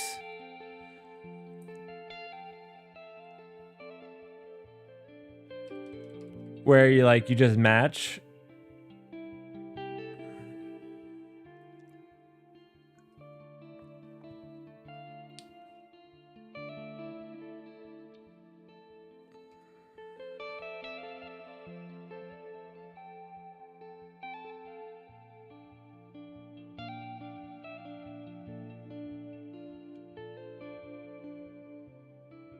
So we just match on these glorious enums. I feel like this is a bad way, but we're just going to go with it. Okay, so we have this play tic-tac-toe game with the agents. So let's just start passing stuff in. Like, this doesn't need to be a... not play tic-tac-toe. I don't want tic-tac-toe. I want a rock, paper, scissors. Rock, paper, scissors. So, like, this will make us build the basic turn-based game for them. Right? Yeah, so let's just make this a function. Play. Ooh, this is interesting. We're hitting the Olama instance that's running on this machine. I can't expect it would run very fast right now. We'll switch it off of Olama. No, we'll leave it there. It just probably isn't going to respond ever right now.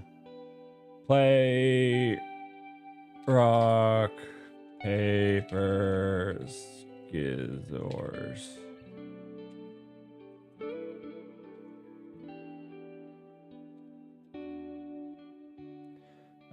Let's see. Let results equal that.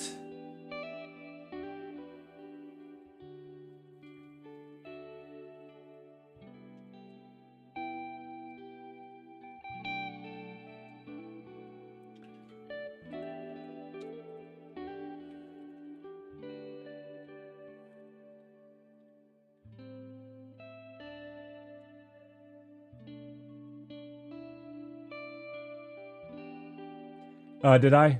I probably did. I have no idea how to spell scissors. I did, scissors. This is the German way of saying it.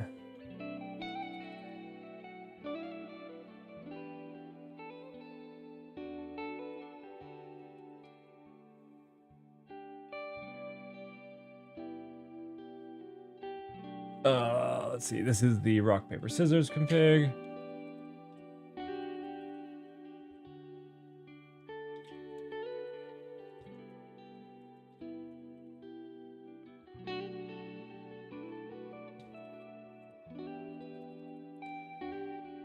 This is a function.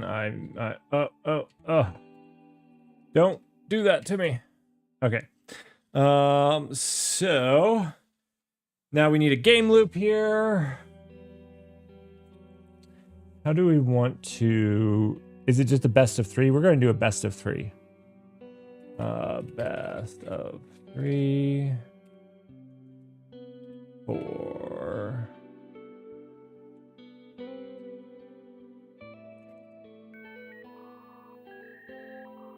thank you so much for the follow. Check out our fantastic Twitch alert. AI generated just for you. It knows things about you that nobody else does. It's spot on. If you disagree with it, you're probably wrong. You're probably wrong. Not it. It didn't just hallucinate something about you.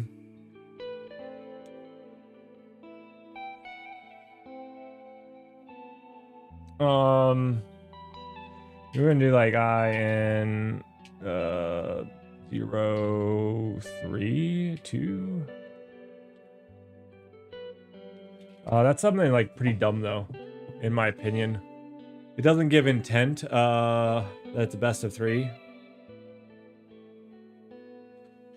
It's all right. This is what we're going with.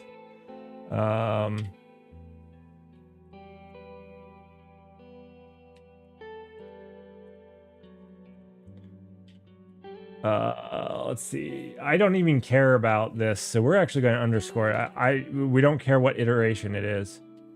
We just want to do it 3 times and keep track of the winner. So we need something to keep track of the winner. What is that going to be looking like?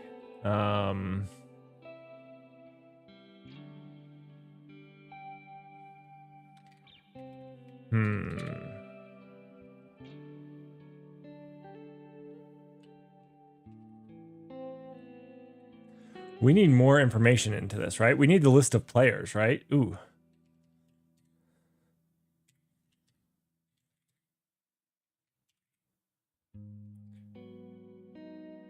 So 5,000 has taken significantly longer. Significantly longer. Which is what we expected. So this is going to be a...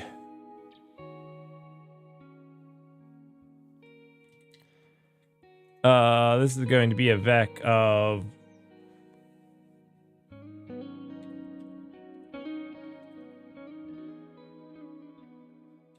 I think it's going to be a list of AI agents, but really...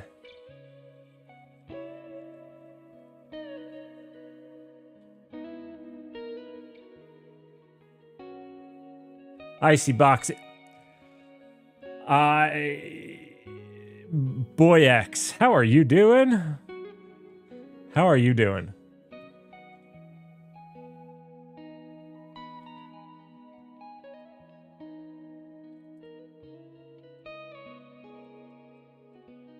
They're not gonna like this. We could do a box. We could do a box on this. Box. AI agent. Is this what we want to do? I'm not sure.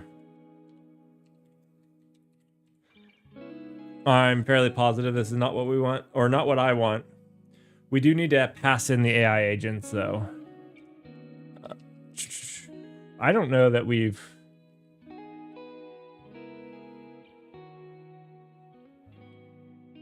I don't think we've really explored how we want to pass these in.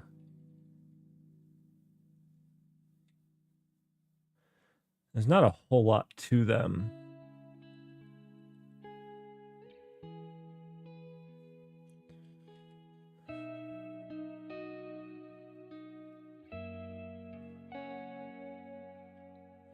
This should...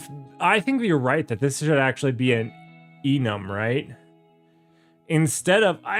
So because of the union type, every single time I reach for a... So like you can see here, I used a trait. And every time I use a trait, I feel like it gets more complicated than using an enum.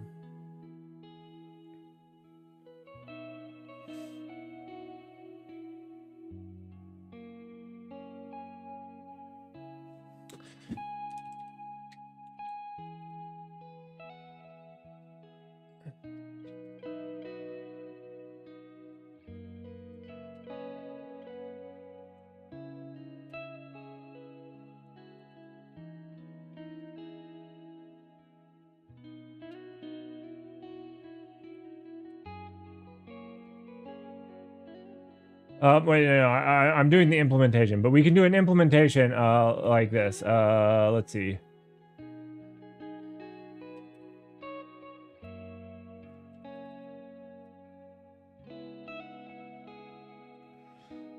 And we can do something like let's do this. Open AI.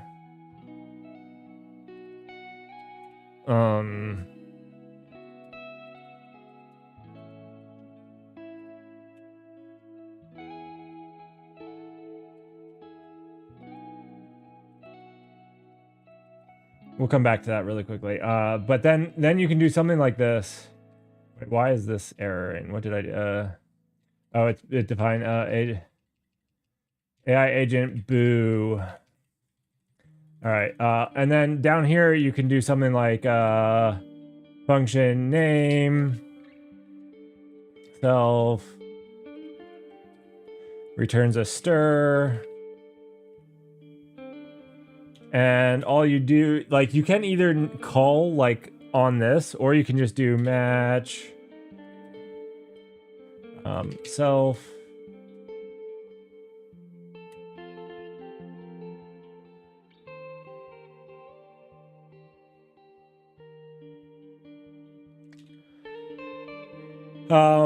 And then you can just return a string here, or you could, you know, like I said, you could call a function on the self. Should we go this way? I feel like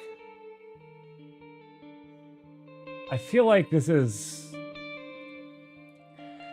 what I always go to, and I always feel gross. Right? We could do AI agent Anthropic, and we fat arrow because I don't know why.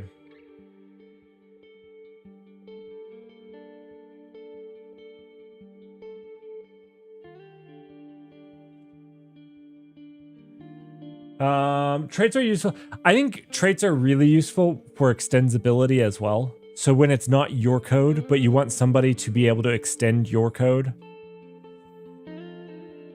which almost never is what your, like, isn't the useful paradigm in your code, right?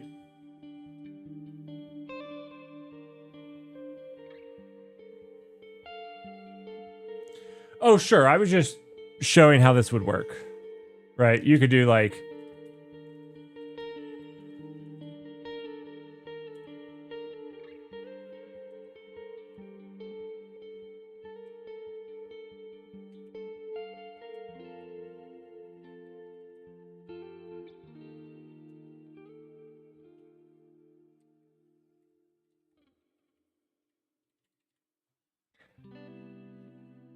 and then this becomes your interface here. Like, this is your functions that you have. You're not directly passing it through. You're just saying these are the things that you can call on the AI agent, and you handle it in with a bunch of match cases. Yeah, but you could also derive debug as well. So then yeah, we could also do like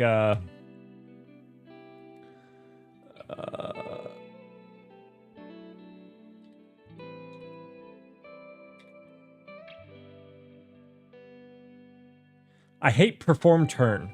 I hate perform turn. Why can't I think of a better name? Make turn, do turn.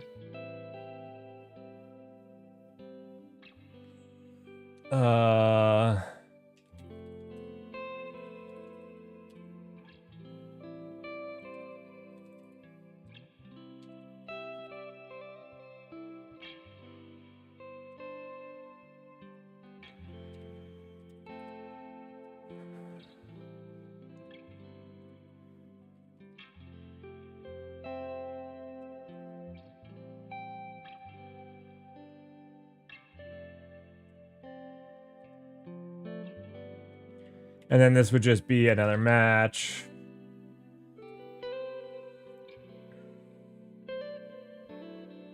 Xcut. Xcut turn. Execute turn would be a good one.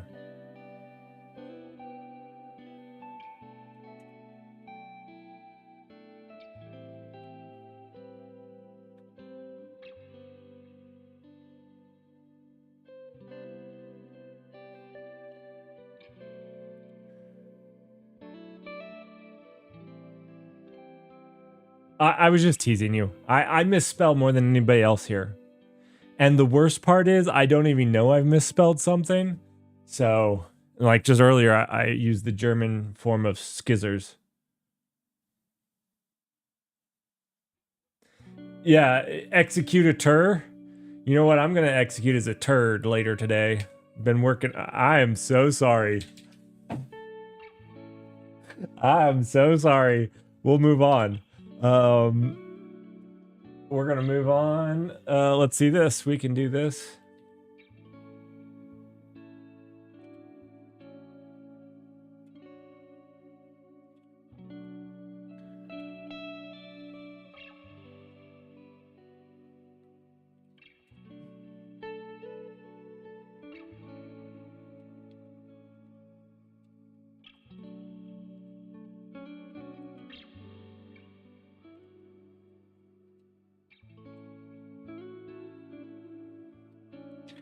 I know. TUR, that's all I could think of. Like, if you do TUR, like, the only thing I can fill that with is turd. It's about the only thing.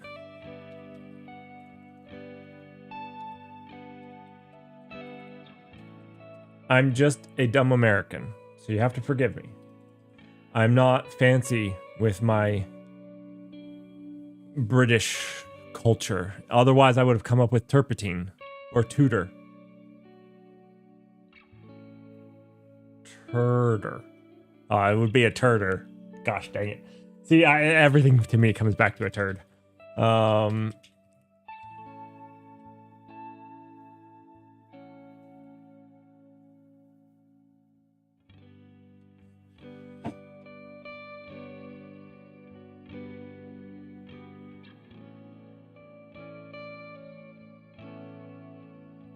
So then this actually becomes something like this. And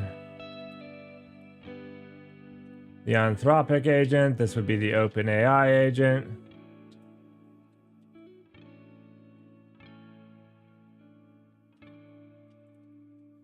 And this would be our Olama agent. Yeah, that's our Olama agent. This is our Anthropic agent. And what is our OpenAI agent? OpenAI. We have a OpenAI chat agent. Who named this? Who named this? My goodness. You know what I need to do is I need to rename symbol. I do know I looked this up. You have no idea about TMI overshare.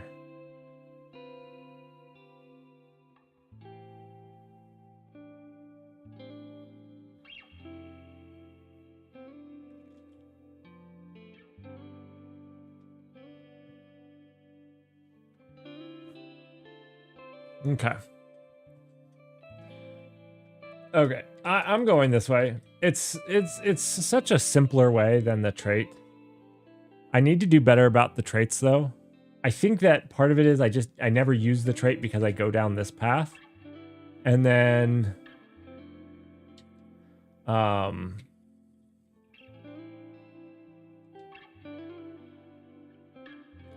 never use the trait. What I want to do is I want to delete this. I want to make this a first class citizen. How do I undent one? I just save it.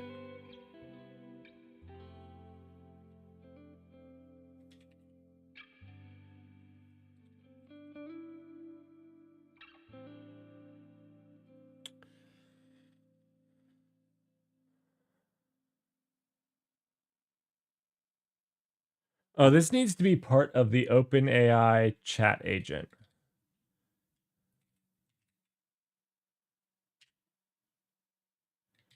Right? Yeah.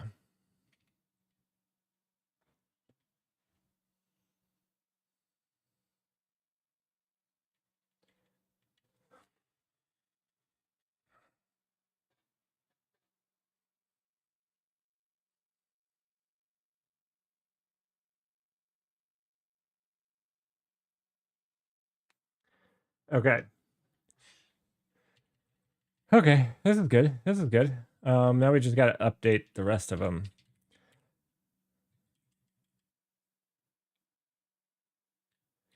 So instead of this, if this is the, is this the impl olama agent? We delete this from this line to this, and we're good. That's actually one of the easiest fixes. One of the easiest changes I have ever had to do. Delete from here to here. Gosh. I wish most of my updates were like that. I wish I could say it was planned that way.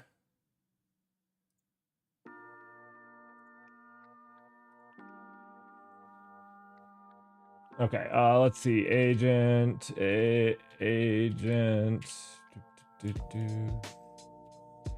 Oh, this is correct. We need to fix that.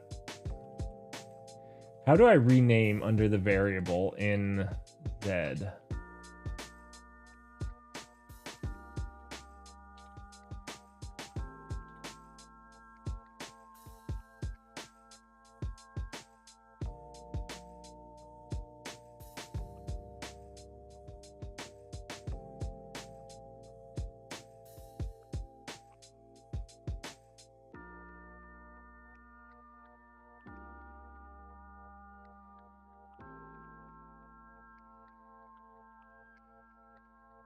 I feel like they just keep telling me to open up the...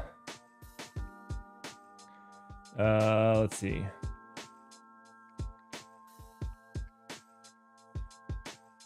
Z open key map file.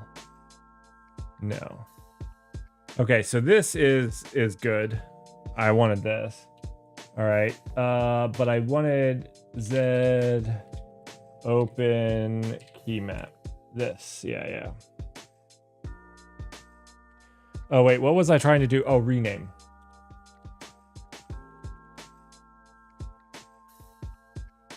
All right, so...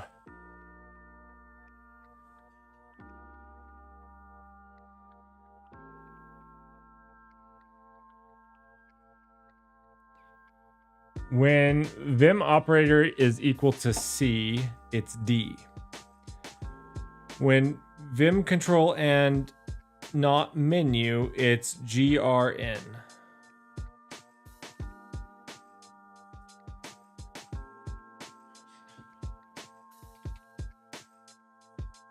It's GRN. Got it. Nailed it. Open AI agent.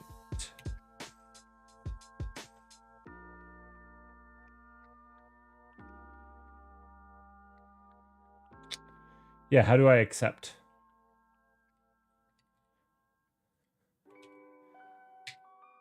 Do I just do right quit on that? Bam. Okay, cool. Cool. GRN. Global rename.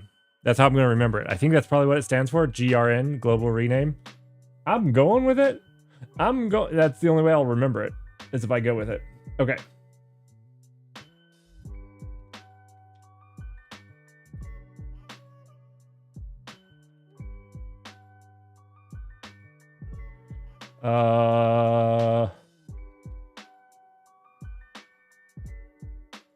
Open AI agent.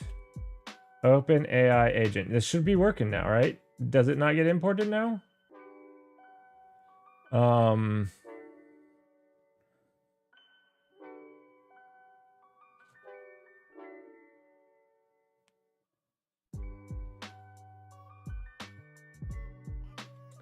No, it doesn't. So this is Open AI agent. Done. Beautiful. All right, next error is control that way. Done.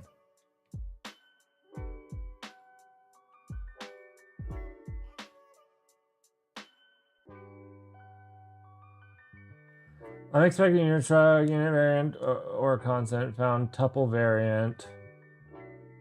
Oh, okay, I see.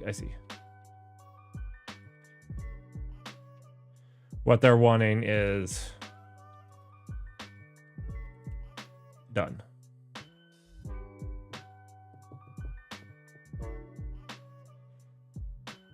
Okay, yeah, this is not filled in at all. And why is this not filled in? Oh, because we were updating the agents to actually have a perform turn, right? Because we really need this to be... Yeah.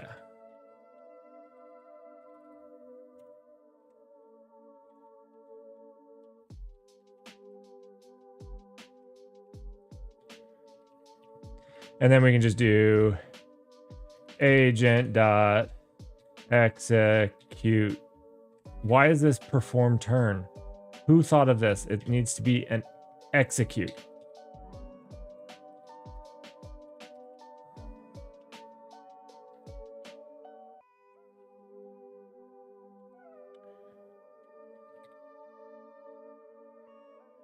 Oh gosh.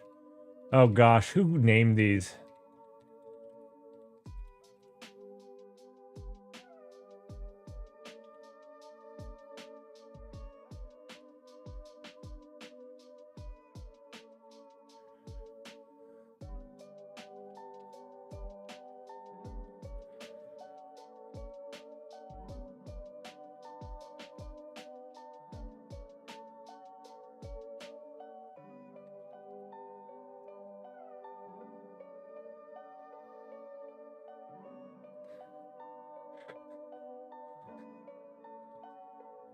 Thinking of 1-star coder where each turn might be a performance. You never know. A surprise performance. You wanted code, we give you the opera.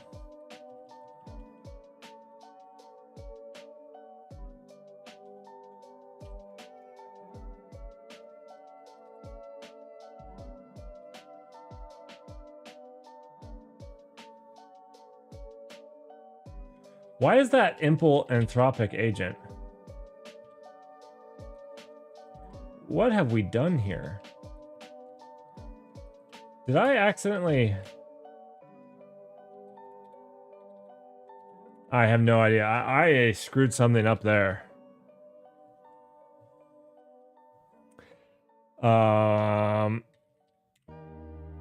Okay, so these are correct now. So now we should have execute command, right? Execute. Do you know what I didn't do? Made this public.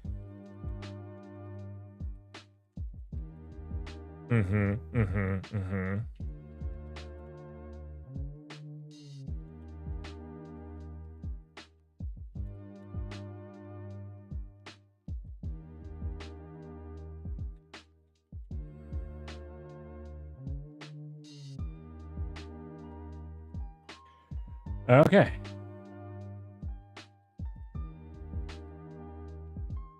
Now.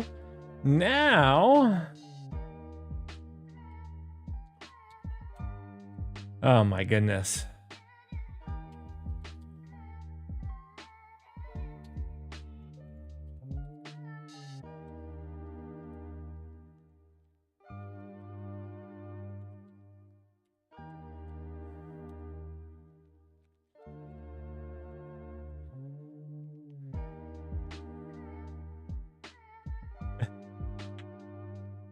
You know what, Dutch, though? Did you see how fast I solved it? I would have still made the same mistake. It would have still been lowercase, and I would have still had to go back and make it public, and I would still have had to go do it, and I had it down to just one button press. A period. A period. That's how hard it was. I don't think actually in Vim I could have made it easier to make it all capital. Yeah. This is the one part that I don't like about using enums for this. Yeah, I didn't want to call it a tick because it's not a tick-based game, right? Because actually, a tick is very specific. This is a turn-based game. One AI could take 5 million milliseconds, and it would just be one turn. These really are turn-based, not tick-based. That's why I didn't go with tick, And I'm not tracking the delta either.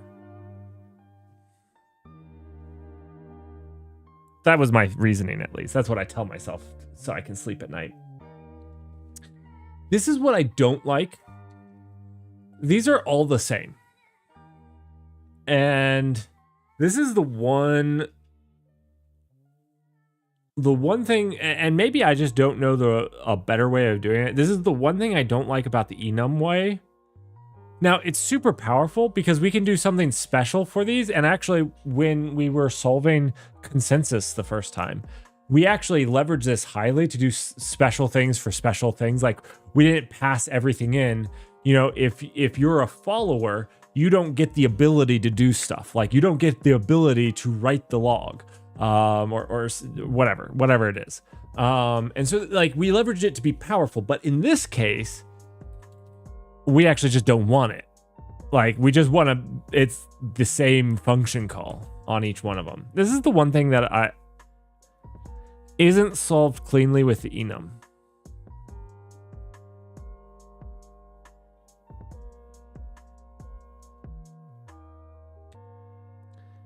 Don't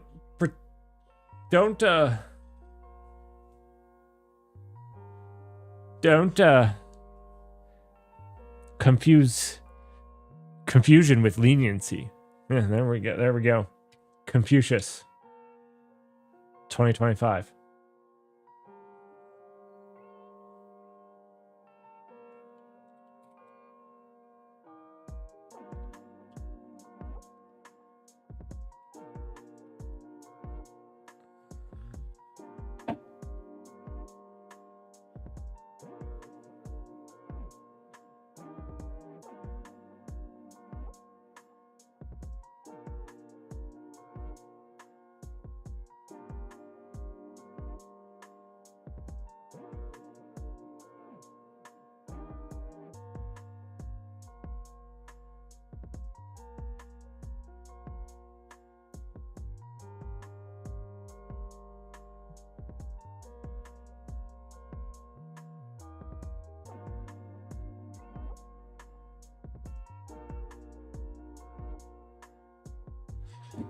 It's not the same code, right? This agent is different than this agent is different than this agent, right? And since we're not using...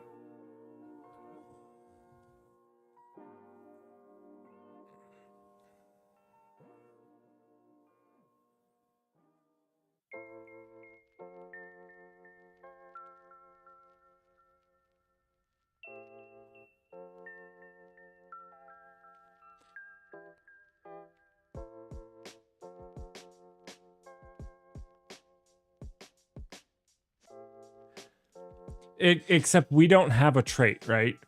We went away from the trait build. So there is nothing to say that this agent will have that on it, right? There's no restriction.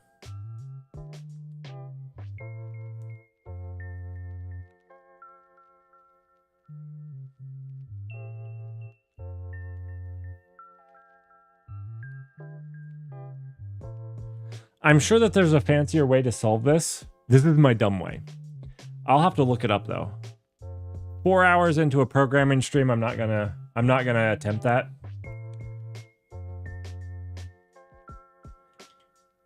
So we went 10 times and it pretty much went 10 times the time, right? It went from 90 seconds to 999. What we didn't do is watch the amount of time or the amount of memory used. That was the other thing, is each iteration ups the memory. So I don't know how much data we would be able to leverage.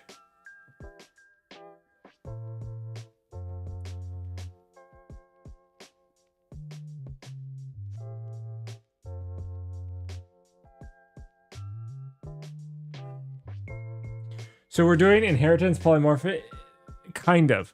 So the thing that gets you with Rust and polymorphism or inheritance, or I know that interfaces or types, the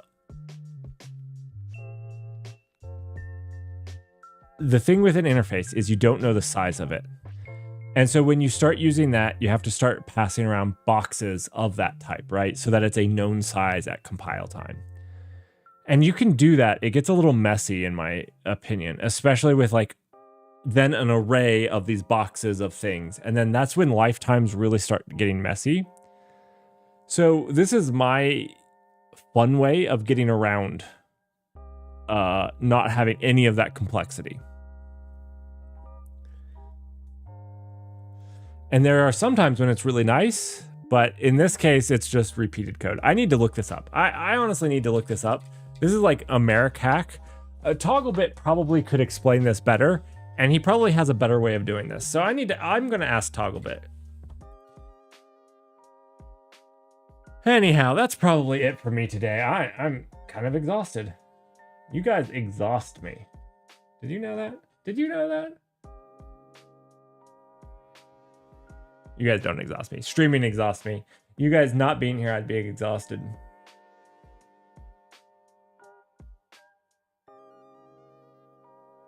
Oh, B7H30 is doing, I don't know, I was just joking. Is doing Hack the Box. That sounds cool. We should rate him for that.